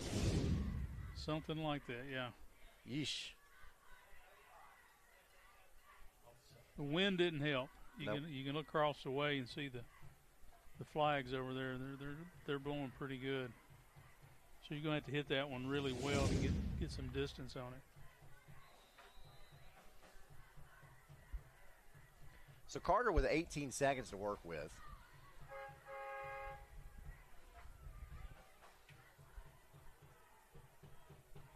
Sparks just going to hand this off. And I'm guessing that will be the last play of the half. I'm thinking it's it. Joseph Armenta with the carry. And if you're Carter, again, you're looking at this and you're saying, Anderson County has scored 14 offensive points on us. That's it. The other 14 came off of special teams, and 7 of those points that the Mavericks scored were off of a short field thanks to a turnover. So, the score is what it is. But all things considered, goodness, it's you feel like Carter should be in this game right now. Right. And I think that's what coaches need to talk about when they get over here at halftime. You know, Coach Helton's going to talk to his guys and kind of explain, hey, I know what it looks like on the scoreboard. We're not playing that bad. We've just had a couple of breakdowns in special teams. We can get back into this. Certainly can. So halftime festivities coming up. Brought to you by Medic Regional Blood Center. So whatever goes on the field at halftime, you're able to see that because of Medic Regional Blood Center. And then we'll have the second half after that. This is the OEB Law Game of the Week. Hi, I'm Rick Scarborough. As a police chief, I spent my entire career serving and protecting our community. With threats to our Tennessee values growing, I'm running for state representative to ensure all our kids are protected and have opportunities with great schools and high-paying jobs. Anderson County is the best place in the country to raise a family. Please join my effort to keep it that way and defend our conservative values. Election Day is November 5th, and I would appreciate your vote.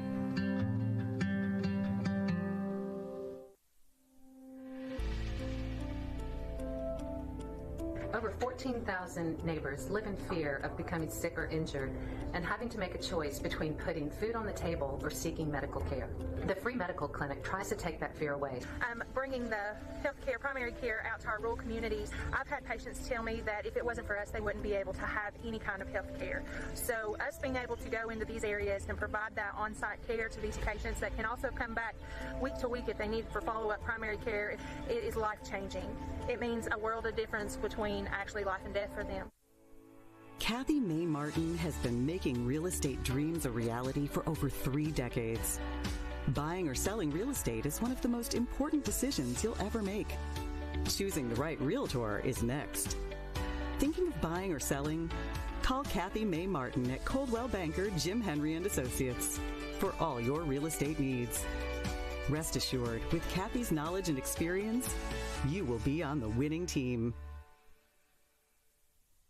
Upgrade your home with stunning natural gas appliances from Oak Ridge Utility District. Enjoy 0% financing with approved credit and turn your dream kitchen into a reality. Call today for a free estimate, get free delivery on all purchases, and enjoy handsome incentives on our appliances. Free delivery, 0% financing, and impressive incentives makes now the perfect time to switch to affordable, safe, and reliable natural gas. Don't wait. Choose Oak Ridge Utility District, your affordable energy choice. Call now or visit our website to get started.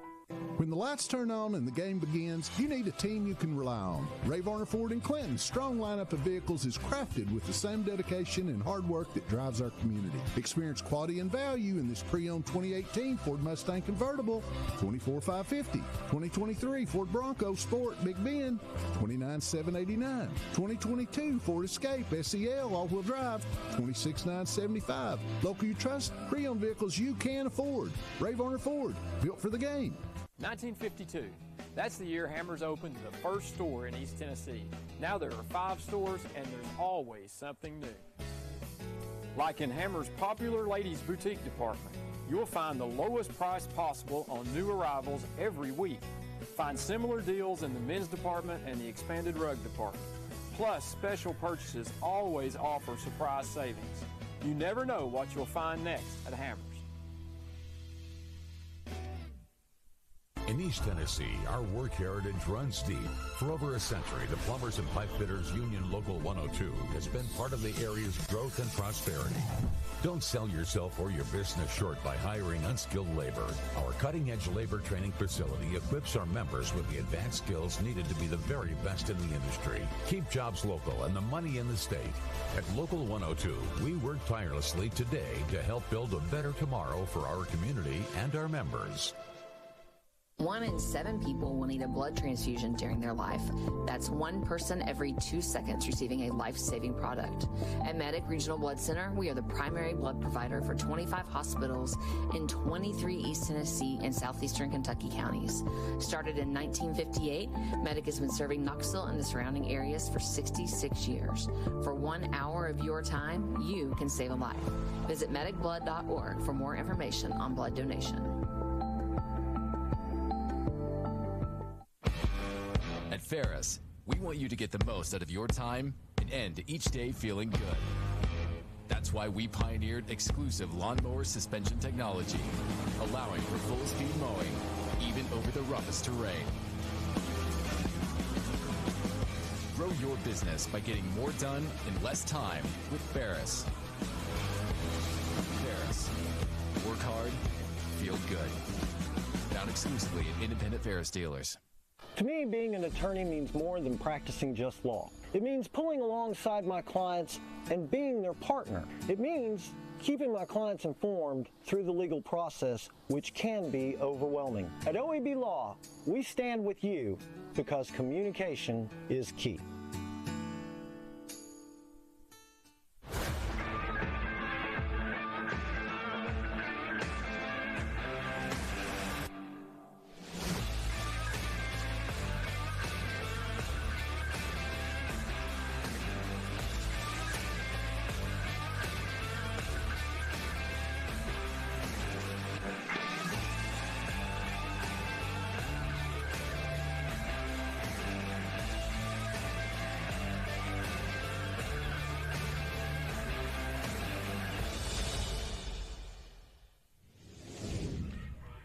Welcome back to the OEB Law Game of the Week. It is halftime, brought to you by the Medic Regional Blood Center. And, yeah, Chris Brickey was wrong. The concessions are open. The concession just the ones beside us aren't.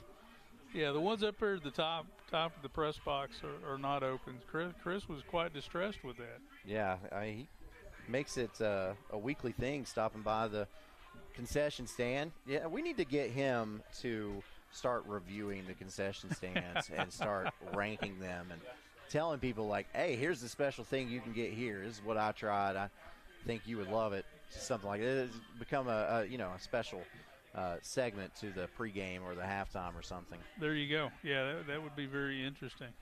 So I wasn't going to mention it because, I don't know, there might be some people who are trying to avoid it until they can watch it completely or something like that. I grew up, as I'm growing up, they say if you record something off television, you tape it. Okay? Right. You don't tape it anymore. But the older generations will still say that. Hey, I'm taping it. So, like, you go to work. If I were to work on a Saturday during football season or something like that, some of those old-timers, I've got my phone, and I'm following, like, the score of the game or whatever, and they're like, no, don't tell me. I'm taping it. I'm going to watch it when I get home, da-da-da-da, you know. So I didn't want to mention the Georgia-Alabama score because there might be some people who are taping it. Right. But it has come over the PA, so I couldn't help that. Alabama is up on Georgia 28-0 early in the second quarter. So much for Alabama's drop-off after Saban left, right? Yeah. Jalen Milroe, 8 for 8, 113 yards and a touchdown, and on the ground 6 for 42 with a touchdown. So, yeah, that's and that game is in Tuscaloosa. I bet that place is just nuts right now. I bet they're going crazy in Tuscaloosa. We were watching game day. My wife and I were watching game day this morning, as we do, as we have our breakfast, drink my coffee and whatnot. And they had, of course, Coach Saban's on game day, but the guest picker this week was his wife, Miss Terry. Yeah. And the reverence that Miss Terry is given at Alabama and around Tuscaloosa is just amazing. She's such an institution there. And my wife, being the wife of a coach for as many years as she has been, greatly enjoyed that because, you know, she can kind of identify with some of the struggle, I guess. I don't know. The coach is always out there in the limelight and he's getting the recognition, but that the wife at home is the one supporting him so many times. And so, yeah, and she got a kick out of seeing Miss Terry pick on game day. Yeah, if you're not involved in it or you're not around someone who is involved in it, you don't realize how much time goes into coaching at this level. But even at like a middle school level, there's such a time commitment that has to be made. And if you're just seeing it from the outside, it's like, oh, they coach sports, whatever. But it's there's so much. There's so many nights you're not home. And you're watching film sometimes when you are home and trying to break it down and, you know, making practice schedules and things like that. Like there's a gigantic time commitment. So the whole family has to be on board with that. I know my wife met somebody at work one time, and this was when she'd gone to the VA. And they said something. She explained to them who I was and, you know, what I did. I was a football coach. I was a head coach then. And the lady she's talking to said, "Oh, that must be great. Your husband only works on Fridays." And she said, "No. You only see him work on Fridays." Yeah. So, practice every night. Yeah, practice, breaking film down, answering the phone when you have issues, out fundraising, you know, washing uniforms on a Saturday morning. Yeah. So. Well, and on top of that, a lot of the high school coaches are also educators. Absolutely. And yeah, teaching a full load. Yeah, so their day job is in the classroom trying to help the next generation that way. I mean, it's an all-around effort. It's major respect to anybody who takes the time to do that and do that the right way. Yeah, now it's very rewarding. I've been in it long enough or around it long enough now that I'm seeing the children of the folks that I coached years and years ago. I've not run across any grandchildren yet. I always said that when that happens, then I'm going to the house. I'm retiring. I'll leave that alone and go do something else. But seeing the children of the students that I taught and the players that I coached back in the 90s has really been kind of interesting and neat too. Well, and you had some players who have joined like coaching ranks now. Like James Gibson, you weren't the head coach over him, but you were an assistant. I was his position coach too. Yeah, and see him in his first year getting the head job there at Wartburg. And Cody Sexton is another one you had. He's jumped around. He's at Oliver Springs now. Kevin Human. Kevin Human, yeah. I coached Kevin back early 90s, and that's another one.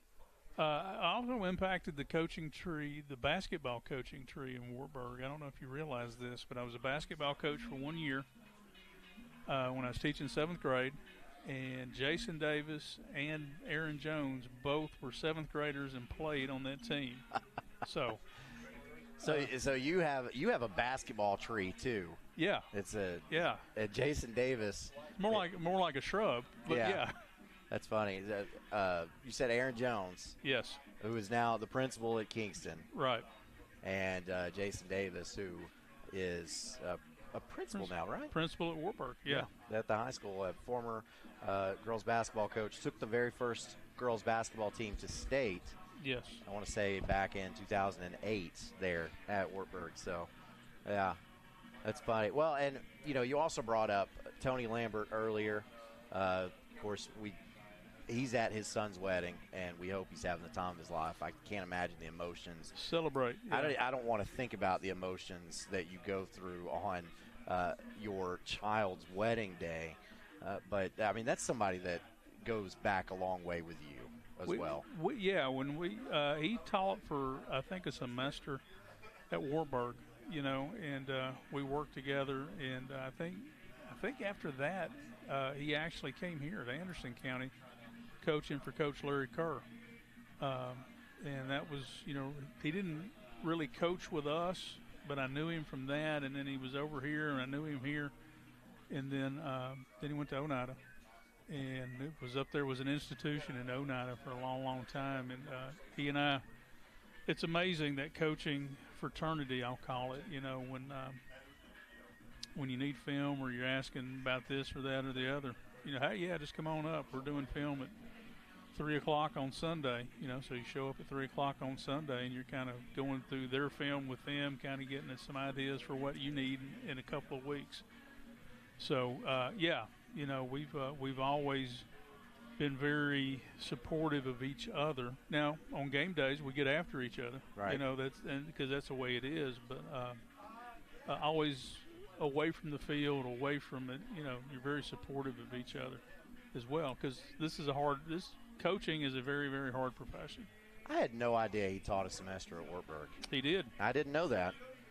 See, when I came into broadcasting, he was already a head coach at Oneida, and just know him from those hard-nosed Indian teams and how good those Oneida teams were. Defensively, they were just so hard to score on. Yeah. So hard to move the ball on. And he brings that here, Oh, yeah. I would say those teams that couldn't get over the hump for Anderson County, it was because the defense wasn't at the same level as that offense. And so the hiring of Tony Lambert as defensive coordinator has helped bring that defense up to that level with that offense. And so you get it on both sides of the ball, and it's made a huge difference for Anderson County. Pays dividends. Brad, I want you to put those stats back up on the screen real quick. That was multitasking. We just kind of walked right by those, didn't we? Yeah. You look at the first downs. Carter with 8 first downs, and Anderson County with 11 first downs. Carter's moving the football. They are moving the football, but the big thing is they've got that one turnover down there, which has led to 7 points for Anderson County, and then the 2 special teams touchdowns for Anderson County. without all of that, this should be a really good game. Now, Anderson County's doubled up and then some on yards, so obviously they are doing more on offense, but they only have one offensive touchdown that's not off of a turnover or a short field or a special team score. Right. And I think the other thing, remember I said in the pregame, this may come down to which defense slows down the opposing offense. Anderson County has figured out a way to do that with Carter, obviously. Carter, though, has figured out a way to do that with Anderson County as well. You had a short field off of the turnover. You had 2 special teams touchdowns. The defense has only given up one length of the field kind of drive and one short drive off of a turnover. That's pretty good. Yeah, that's it.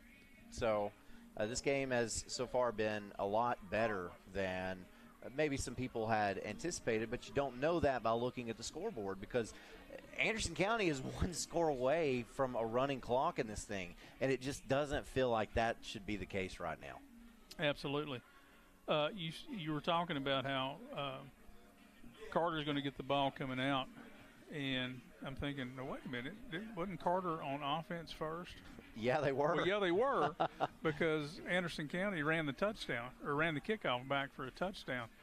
So I had to get that straight in my mind as well. But yeah, this does not seem like a running clock kind of game, and yet we're 1 score away from that being the fact. Yeah, when I said that, I wanted to make sure that I got that right, because I completely flubbed that up last night. As we were going into halftime of that Oak Ridge Clinton game, I kept saying, it's Clinton's going to get the ball back. I kept saying Oak Ridge is going to get the ball back. Oak Ridge is going to get the ball back. Oak Ridge is going to get the ball back after halftime. And then they come out, and Oak Ridge is kicking off. I was like, no, wait a minute. Isn't Oak Ridge supposed to get the ball back? And no. They start. And oh, yeah. Oh, my gosh, that's right. Like, I've been saying that for the last 20 minutes, and nobody corrected me, by the way. Thank you for that. But, yeah, so, I wanted to make sure. I double-checked in my mind. It is Carter that is going to get the ball coming out in the second half. I didn't want to mess that up again. What a halfway sound like I know what I'm talking about anyway. You're good. You're good there. Those what's bad, we talked about kicking off both halves or whatnot. Sometimes that happens. If it's really bad weather and it's really muddy field, I've done it once because I didn't think we could handle receiving a kickoff in all that slop.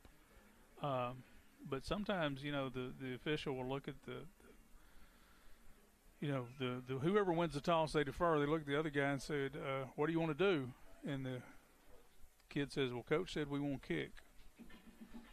That's not what Coach said. Coach said we want to defer. Yeah. If they take the ball, we'll kick that direction. Yeah. And so sometimes that happens too. I've seen that happen before. And that's such a bad situation because you can't. That's your choice. You choose to kick, but the other team still gets to choose. They can make you kick coming out of halftime too. Yeah, exactly. And that's happened before. I hear officials now will typically look at the guy. You want the ball, right? Yeah. Give him the choice of declining that, but don't ask him, what do you want to do? Coach said we won't kick. I want to say a big thank you to Sexton Automotive in Oak Ridge for sponsoring last night's game, being a part of tonight's game as well. Locally owned, operated family business, now in the second generation, with the third generation made up of an Oak Ridge Dance Cat and Jefferson Eagle. So Sexton Automotive in Oak Ridge, just right off the turnpike in Oak Ridge. It's your hometown dealership offering used inventory, rentals, a service department, body shop, collision repairs. Shop local. Get your Nexton at Sexton, which I can report I have done before. I have gotten my Nexton at Sexton. Also, thank you, Jason Stiltner, Big Orange Tree Service. No job too big, too small. Fully insured and qualified. Full tree removal, leaf cleanup, stump grinding, gutter cleaning. Call 865-414-5499. Get about that time of year. You got to think about your leaf cleanup and your gutter cleaning for sure. Well, these high winds we've had over the last couple of days, my wife was texting me. She said, I was walking the dog, heard a tree come down. So at some point tomorrow, I've got to walk the property, figure out where this is at. thank the good Lord it's not on the house. Yeah, because I've seen that happen to people I know. Yeah. That's not fun. So, I tell you what, we are about wrapped up with halftime. So, let's take a break, and when we get back, we will get ready for the second half of the second game of Week 6 of the OEB Law Game of the Week. Hi, I'm Tim Elrod. Over the years, you've heard us at OEB Law say, let us turn your wreck into a checks. We still do that for many families, but I want to take the time to go beyond the slogan. I think I've learned over the years, and more every day, that the most important thing for an attorney to understand is the value of being a partner to you. When you and your family call an attorney, you're calling because you need some help. You need someone to pull alongside you and stand with you. We understand the process of the legal system. You probably don't. So it's our responsibility to keep you informed about every step of the process. You're going to have questions about what's going on. What's next? What do I need to know? Our responsibility is to guide you through the process with the information that you need, the answers to your questions, and the assurance that we have your back at OEB Law. You have my word. We stand with you because communication is key. To me, being an attorney means more than practice. What does strength in numbers mean to you? At Covenant Health, it means we see nearly 2.2 million visits annually. It means our 13,000 dedicated experts are all working together for a common goal. With over 150 locations throughout East Tennessee, you'll always find an open door to care, because we are committed to being the first, best, and strongest choice for the one number who matters most. You. Covenant Health. Let our strength be yours. Welcome back to the OEB Law Game of the Week. Halftime wrapping up.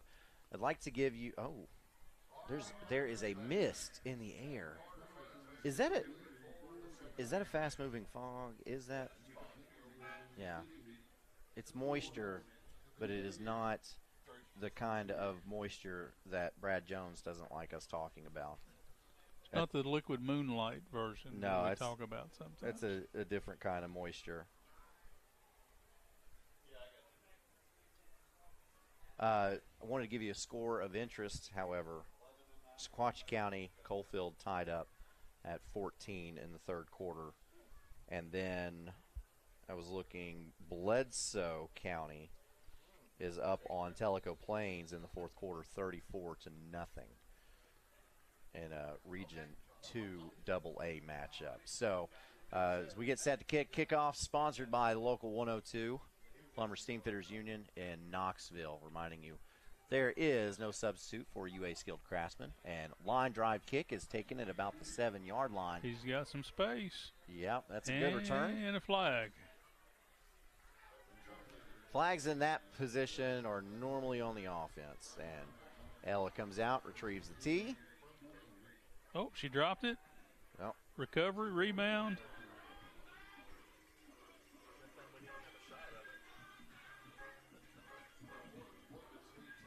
What a good girl.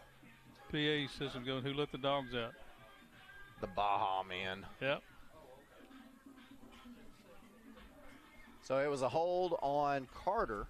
That'll back the Hornets back up to the 29. You know, as long as I have, known about Carter's existence as a school, I've called them the Hornets.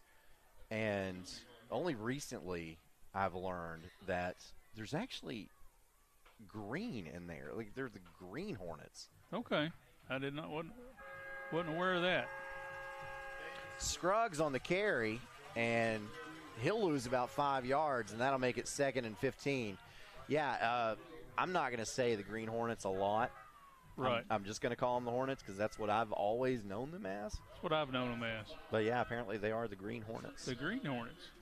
Which is that's a DC superhero. Yeah, the Green Hornet in Cato. Yeah. 2nd and 15.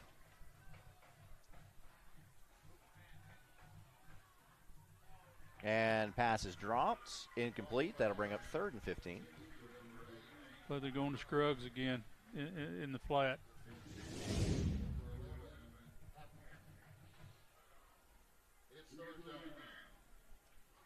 excellent coverage.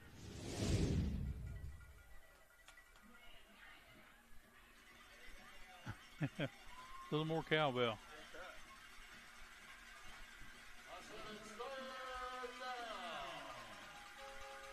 Third and 15. Sparks brings his team up to the line. With 3 wide to the right, he's going to let it go to one-on-one coverage, and that pass is caught, but he's out of bounds. Yeah, Anderson County there had gone man across the back end, and looked like they were bringing pressure. Going for Gabe Dennis. He throws it off the back foot, gets it out. Oh, yeah, he's out of bounds. And replay shows that he was well out of bounds there. Would have been a big play. It would have been a big play. So Ethan Lane on to punt for Carter. Back deep to receive. Should be Trent Strickland. And high spinner. Now takes Carter roll. And down at the 44-yard line. 44. Punt into the wind right there. That's a little tough. So that is where Anderson County will take over with the Hammers 1st and 10.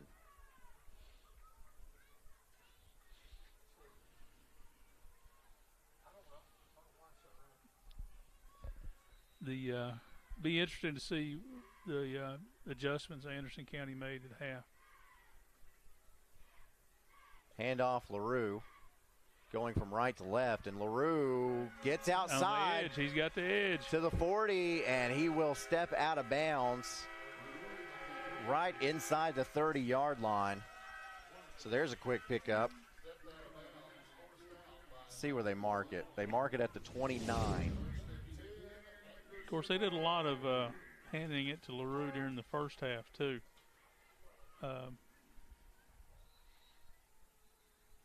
And timeout. That was a 27-yard pickup by Waylon LaRue. This timeout brought to you by Patterson's Appliances. Hiring now for sales, delivery techs, and service techs. Find them on Indeed to apply.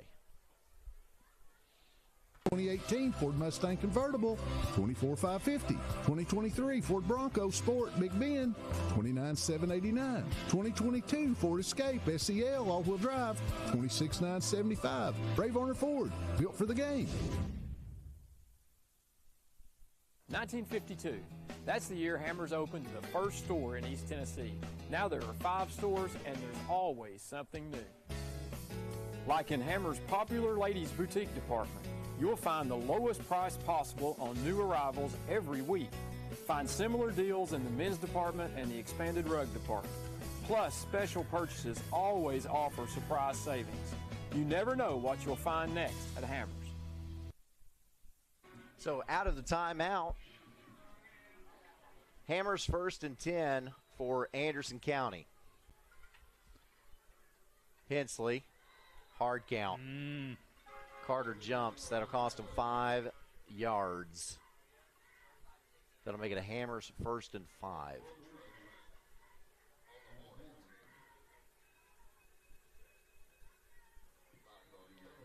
You know, you tell your kids, watch the ball, look at the ball, don't move till the ball moves. And they get so ginned up that that hard count will get them. Hand off LaRue up the middle. LaRue just so shifty. Yeah, that's a nice little run play inside right there. Going tempo. That's enough for the Hammers 1st and 10. Hensley's already snapping the ball. Goes back to Hensley. This time, Hensley's met at the line of scrimmage and brought down.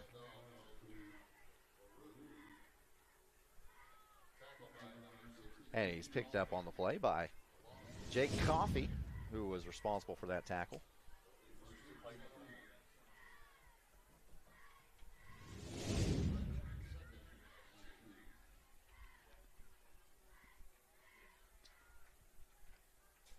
So AC in the red zone. 2nd and 10. H-back lined up to the left. LaRue does the same thing and then runs behind him. And LaRue tried to get outside, not able to get that edge Couldn't completely. quite find the crease he was looking for right there. They had a nice pull from the backside, but they weren't able to cut off the pursuit. Pickup of 1 makes it 3rd and 9. And this is where Carter has done a really good job bowing its neck.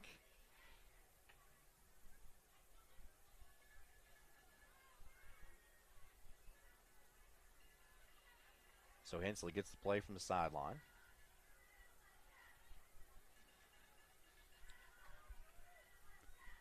This time LaRue gets the carry going to the right, cuts it inside, and gets it to about the 9. So 5-yard gain. That'll make it 4th and 4. Found a little crease there on the inside. Carter played that fairly well. Kind of running everything out wide. Yeah, Carter's defense in the red zone has been really nice tonight. Yeah, they've had a couple of times they've really come up with big stops.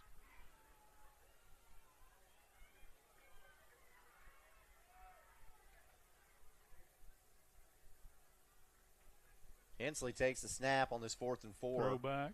Yep, fakes to his left, goes back to the right, passes it to Israel Small. No flags on the play, which means we've got a Sabra Beauchamp touchdown, Anderson County. County Commissioner Sabra Beauchamp.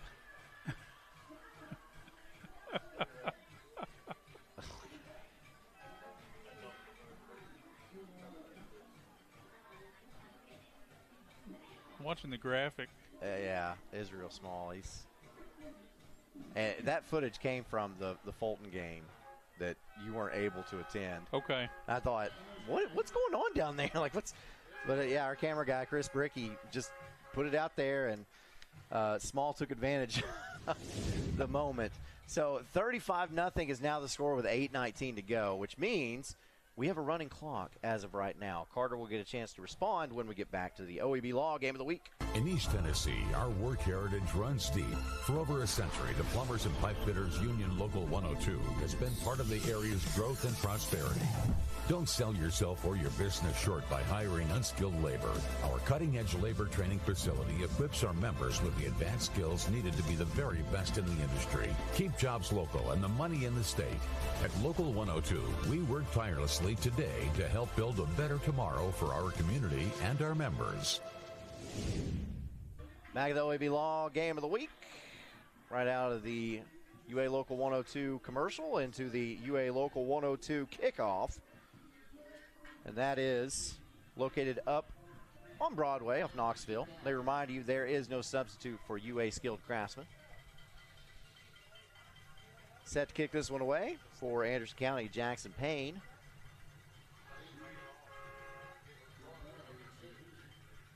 I don't feel the need to tell you who's deep to receive for Carter because Payne has been kicking it high, just pooching the kickoff. So yeah, we've not been going deep. Oh, and this one does. Of course it does. Why wouldn't it? But it goes into the end zone for a touchback, so it doesn't matter. Almost like we issued a challenge there, right? Yeah, I know. It's the old jinx. So Hammers 1st and 10 for Carter. Ball spotted at the Hornet 20-yard line. And the clock is running.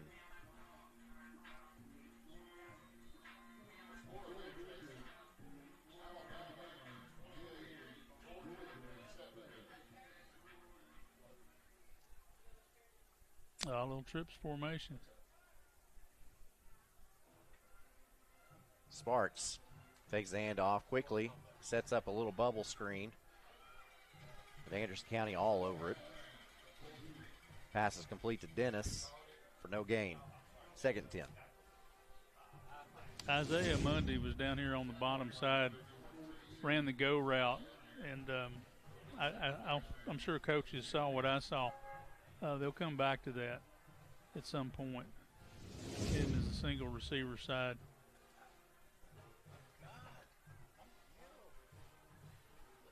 Yeah, trips out to the boundary side of the field. And stretched out way wide is Mr. Monday. Handoff. And pickup of 3. This goes to Armenta.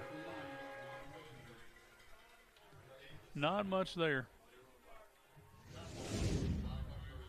It's interesting. A lot of times I've noticed that Carter will set trips into the boundary, to pull people to that side of the field and then run back to the wide side. Not a bad strategy. Get the ball to your playmakers in space. Exactly. Find the grass is what we used to tell them. It's now 2 wide out either side. Actually, they're going to stack wide receivers on the right. Sparks drops and just quickly shovels it. And Anderson County was prepped for that. No gain on the play for Scruggs. So that'll bring up 4th down. It's good to see him back after that shoulder injury. Yeah.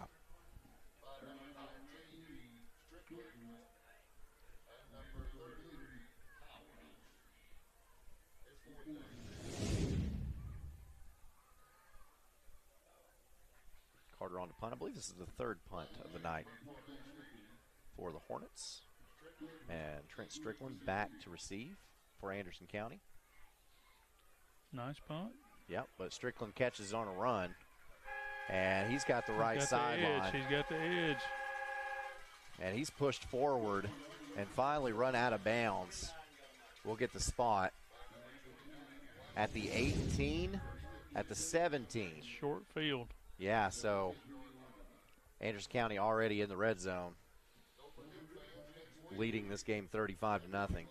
Special teams has definitely gone Anderson County's way. It really has, and that's a third of the game. We don't think about it. Everybody wants to talk about offense or defense. But special teams are definitely, and like you said, Coach Nayland talked about putting pressure in special teams, kicking game. Well, that's where the breaks are made.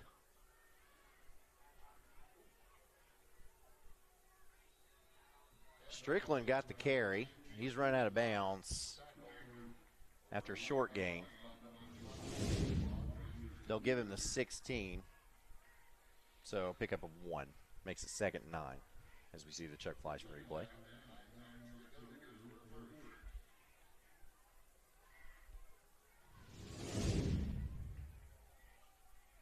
Anderson County content just take the time, work the clock.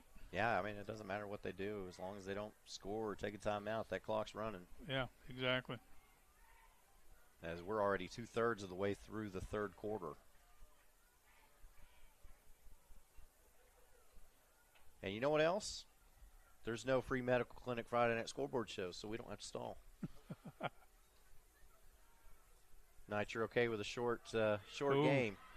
As Hensley gets it out. And no flags. Taylor Davis in for the Sabre Beauchamp. Touchdown, Anderson County. Davis, a senior on this AC team. Yeah, got the pass out on the edge. Nice design on the play. Play action inside.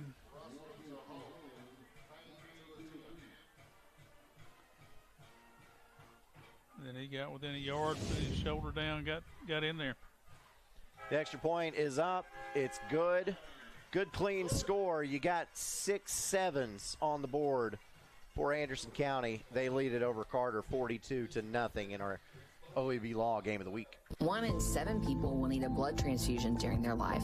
That's 1 person every 2 seconds receiving a life-saving product. At Maverick Regional Blood Center, we are the primary blood provider for 25 hospitals in 23 East Tennessee and southeastern Kentucky counties. Started in 1958, Maverick has been serving Knoxville and the surrounding areas for 66 years. For 1 hour of your time, you can save a life. Visit medicblood.org for more information on blood donation. Aaron Harvey, Dan Shoemaker, BBB Communications, OEB Law Game of the Week for round 2 this week. Special Saturday edition. So we get set for the kickoff, brought to you by the local 102 Plumbers Steamfitters Union out of Knoxville up on North Broadway. Reminding you there is no substitute for UA skilled craftsmen.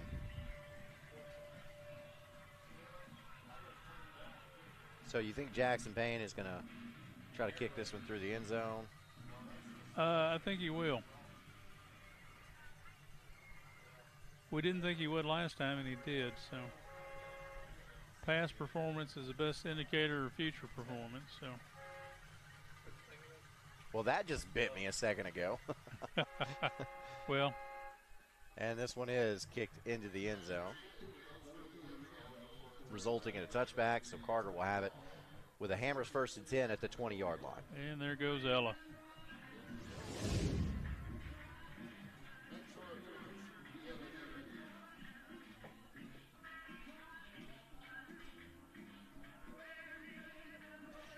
I just love dogs, man. It's a special thing to be able to come here and have a dog retrieving its teeth. That's such a small thing, but it just makes me happy. But it's cool. It is. Brody Sparks, the sophomore, with two backs to his right. Handoff goes to Scruggs. And Scruggs is knocked down at the 24-yard line. Pick up a 4. Makes it 2nd and 6. Yeah, chopped down. Not a bad run. Using Armenta as a lead blocker there. Kind of what you would do out of an I formation. Exactly. That's a little different way of looking at it. Sometimes you're going to get pistol or what we call brown or black, where you've got one beside and the tailback behind the quarterback. It's a little different look. And going long is Sparks. He's got one-on-one coverage and draws the flag, does Dennis. Evan Pyatt on the coverage.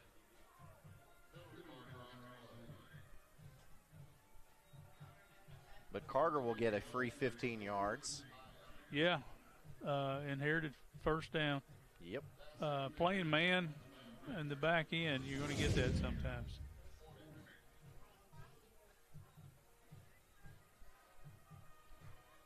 Yeah, I think had he got his head around and more toward the ball, he would have probably gotten the benefit of the doubt there. I agree.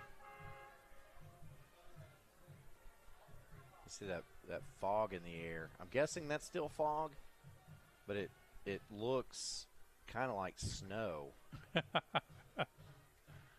Bite your tongue. Scruggs on the carry. He'll get it up to the 44-yard line, pick up a 5. This will be the last play of the third quarter. Yes, it will. That running clock makes it go really fast. Third quarter comes to a close. Anderson County well on the way to the 42nd straight region victory, up 42-0 over Carter on the OEB Law Game of the Week. Patterson's Appliances has been helping families like yours find quality home appliances from trusted brands including Whirlpool, Maytag, and KitchenAid for over 55 years. Our knowledgeable appliance specialists know how to outfit your kitchen or laundry room with the right appliances to meet your needs. We service what we sell with our own in-house factory-trained service technicians. And for the DIYers, our parts department is always ready to help customers find the appliance parts they need. Patterson's Home Appliances, because we care. Back at Anderson County High School. It is Saturday night, and we are covering a high school football game. It's unique for me. It kind of makes me feel like I made the big time. There you go. Calling games on Saturday. Yeah. We talk to kids about playing games on Saturday, you know, talking about, hey, you may go to college and play on Saturday. Well, you may go to high school and play on Saturday. Yeah. You never know. It happens. You never know. And, of course, if you are able to make it to a state championship game, you might have to play on a Saturday. There you go. So Carter has it 2nd and 5 to begin this fourth quarter. Sparks back to pass, steps up in the pocket. Over the middle, pass is tipped. And, buddy, that almost was picked off by the young man who just made it into the end zone for Anderson County, Taylor Davis. Yeah, I think that even surprised him. Yeah, you'll see it on this Chuck Fleischman replay. Like, oh. Playing zone. You know, we've seen them play man. Now they've switched up to zone. And just like in basketball, you know, offenses work against the zone, don't work against man. And vice versa. I got that reference. 3rd and 5. Sparks handoff. Nice run. I believe that's going to be enough to move the sticks. I think it will. Was that Armenta or was that Scruggs? Armento. Yeah, that was Armenta. Armento. Up to midfield for the Hammers 1st and 10. But you know what? Oh. Gotcha.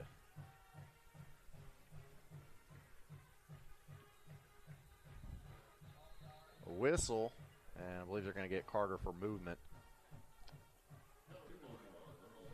The slot back stepped off of the line of scrimmage, but it was not set for a second before the snap, I think would be the call there. I believe you nailed it. That's the same thing I saw. Hey, what I was going to say, if Carter does score here, then you still have a running clock. Right. Because it's still a 35-point lead. So, Hammers 1st and 15.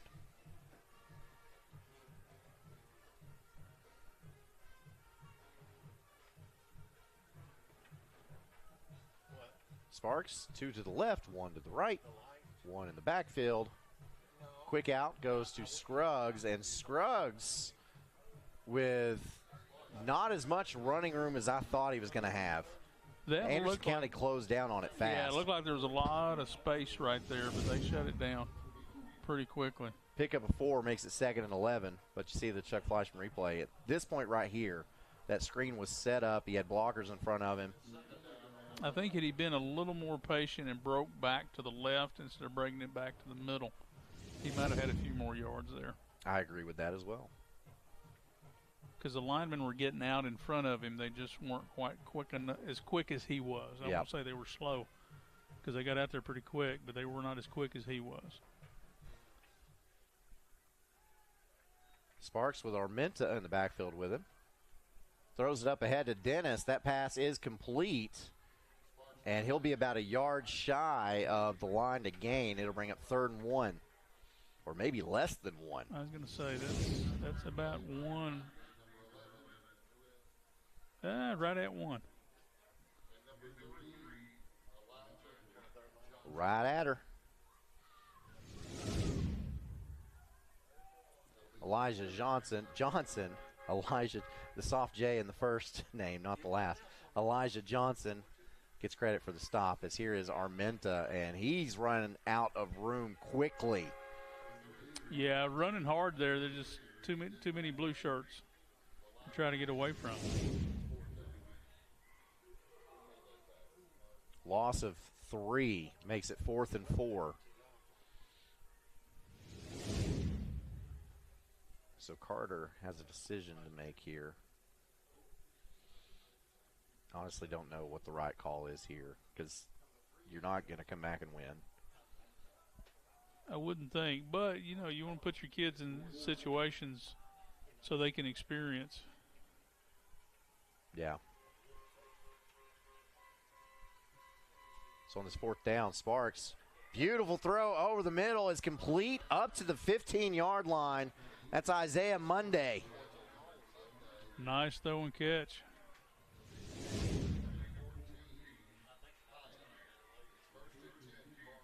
Indeed. Would you call that a skinny post? Skinny post.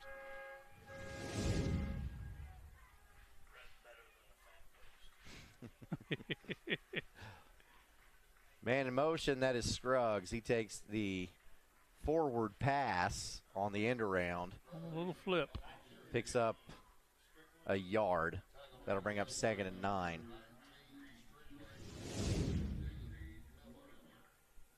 That goes down on the stat line as a forward pass. Yeah, Elrod didn't understand that. And you know, thinking about it, it's like I don't really get it either. I don't think it's very fair to give the quarterback credit for that as a completion. Yeah. Yeah. I could complete that. Exactly.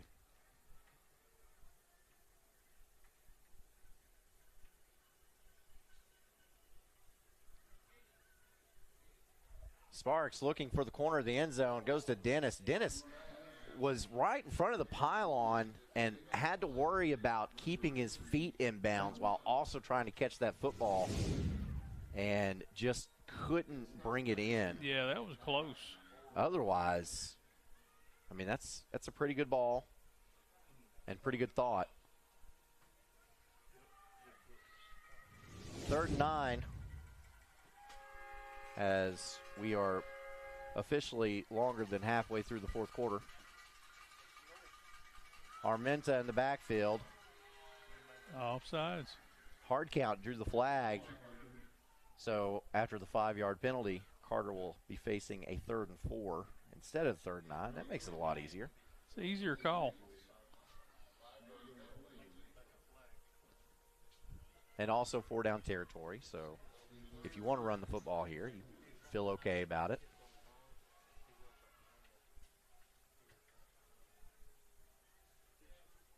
Especially since an incompletion doesn't stop the clock. Right.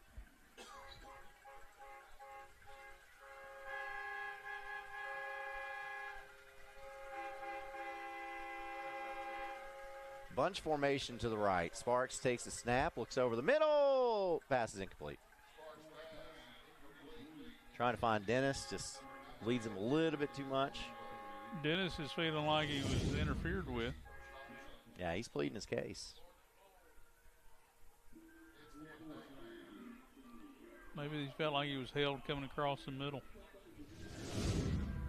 I didn't pick him up till the ball was in the air, so I can't really say. Same.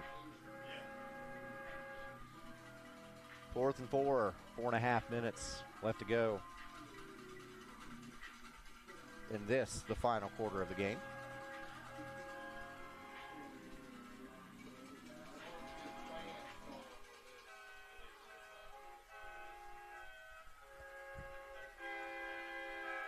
Twins, man in motion, across the middle. Going for the end zone. Is that pass caught? It is. Sabre Beauchamp touchdown. And I'm trying to get the number. That's number 4, Brody Martin. Yeah, that was a really nice really nice executed pass. We are at the tail end of our 2nd game in a row. We are tired. It's excusable.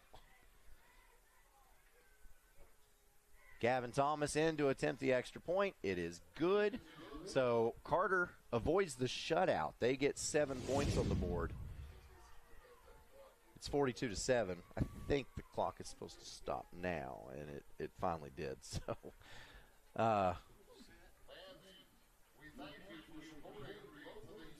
see this Chuck Fleischman replay. Yeah, that's a nice throw catch.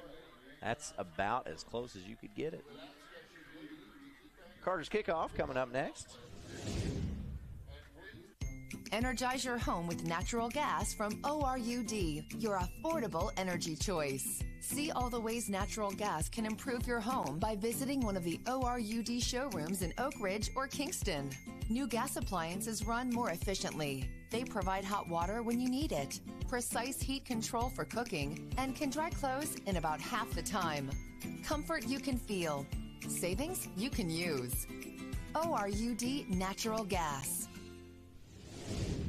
Back to the OEB Law Game of the Week. Final score to report. Sequatchie County kicks a field goal. They win over Coalfield 17-14. Wow. That game was a tight one. Yes, it was.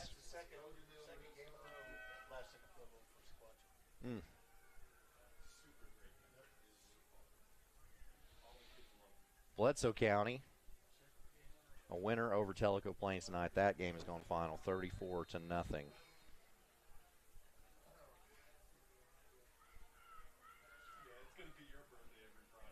And Sequatchie County beat South Pittsburgh by 2. 1. 1, okay. Beat Coalfield by 3. Yep. Let the extrapolation begin. There you go. Carter's kickoff goes out of bounds.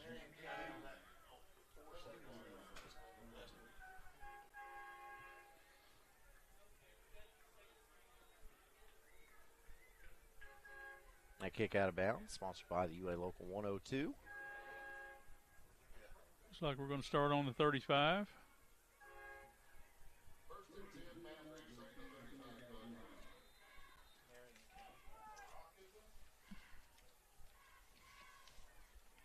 Do we have a new quarterback in? Looks like it. That's going to be Reese Russell in at quarterback. Elijah Johnson beside him.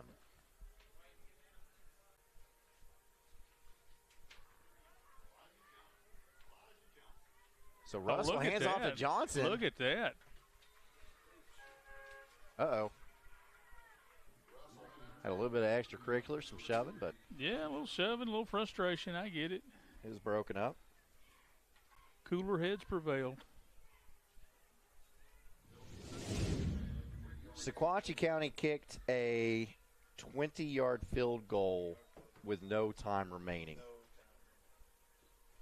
Wow. And here's that Chuck Fleischman replay to show Johnson's run. Ultimately picked up 7 yards to make it 2nd and 3.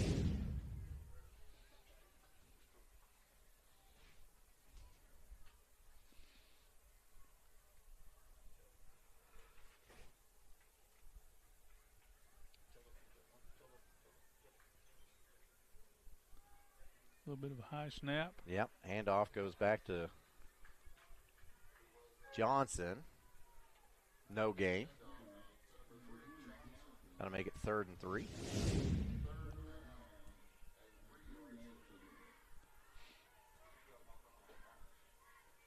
At this point, Anderson County could take a knee.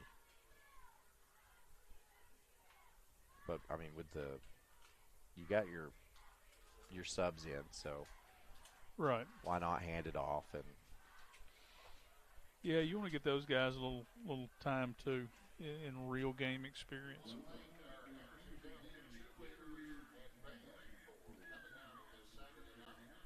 So this could be the final play of the game.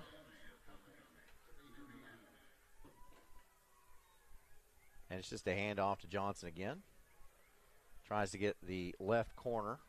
Cannot do it. Loses 1 yard. And that's likely the last play of the game. I think it is. It is. Interesting how he stayed in bounds too right there. Not that it makes a difference on the running clock. Right. But he was into it enough to know, hey, this is a clock running kind of situation. So this one goes final. Anderson County wins its 42nd straight region game. The Mavericks have not lost a region game since 2016, and they are in the driver's seat to repeat as region champions for the 8th time in a row as the celebratory fireworks light the night. It's been a weird week, and I'd say this is a nice way to cap it off. Yeah, if you're a Anderson County Maverick fan, this is a nice way to cap this off. Carter, they're going to go back to work on Monday and get ready for that next game coming up next week. They've got, like I said, a shorter week because prep time. Normally they would be breaking film down today and meeting tomorrow as a coaching staff. All that'll be compressed tomorrow so they can be ready to go on Monday. But both teams, came out. It looked like a much different game than it actually was on paper. So, yeah, Carter will have a non-region game coming up on Friday at home. They'll have Northview Academy, which Northview is normally a pretty good test. And then Anderson County will be right back here at Anderson County. They'll take on an Anderson County rival just up the road, The Clinton Dragons. The Clinton Dragons. So that'd be a good test for both of these teams, I think, Clinton and Anderson County. So, it's like I said, it's been an interesting week. It's been a long week for a lot of people, and so I hope that when everything settles, I hope that we can once again at some point come back together and let football be the thing that brings all of us together in a happy way with all this tragedy that's in the area. So all the flooding that's taken place, I just got sent a picture from, it got posted on Facebook of Hampton, the high school there. I'll show that to you. My goodness, that's where the football field was.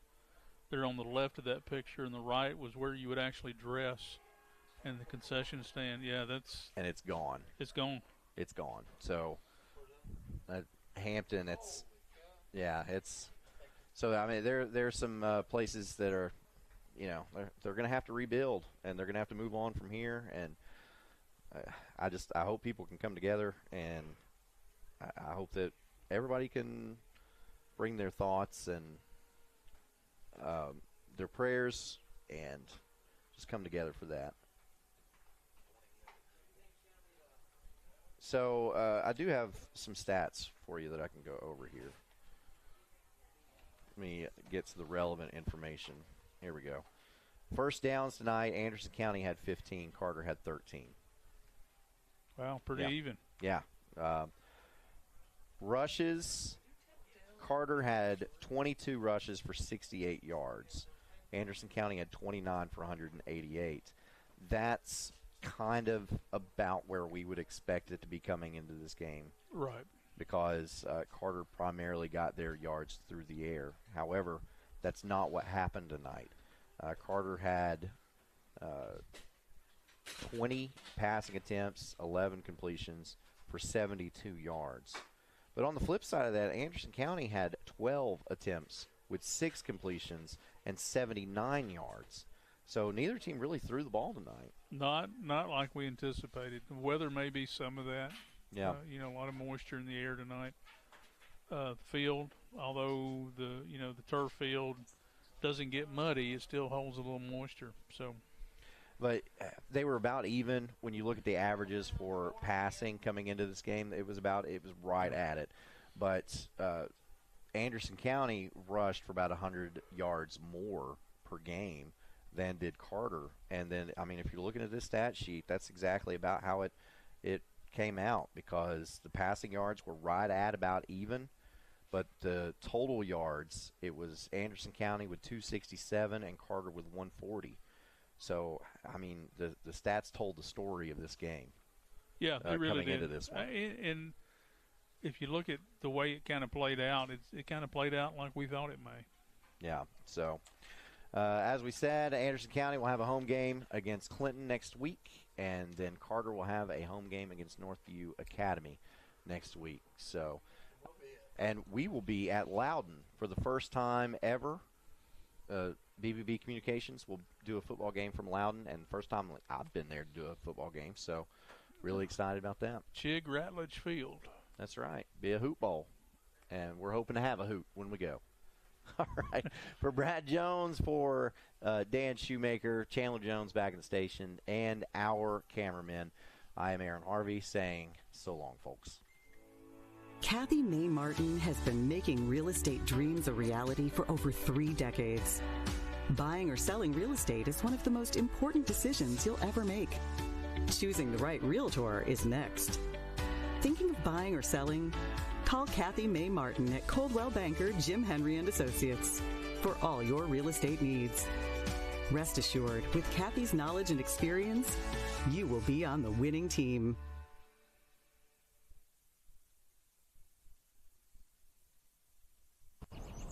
Looking for a college with online programs that work for you? Roane State offers flexible courses so you can go to class when it's convenient. Roan State will be there every step of the way to ensure you succeed with resources like tutoring, advising, and counseling. Find out if you can complete your degree 100% online and on your time. Get started today. Visit roanstate.edu/online to explore your options.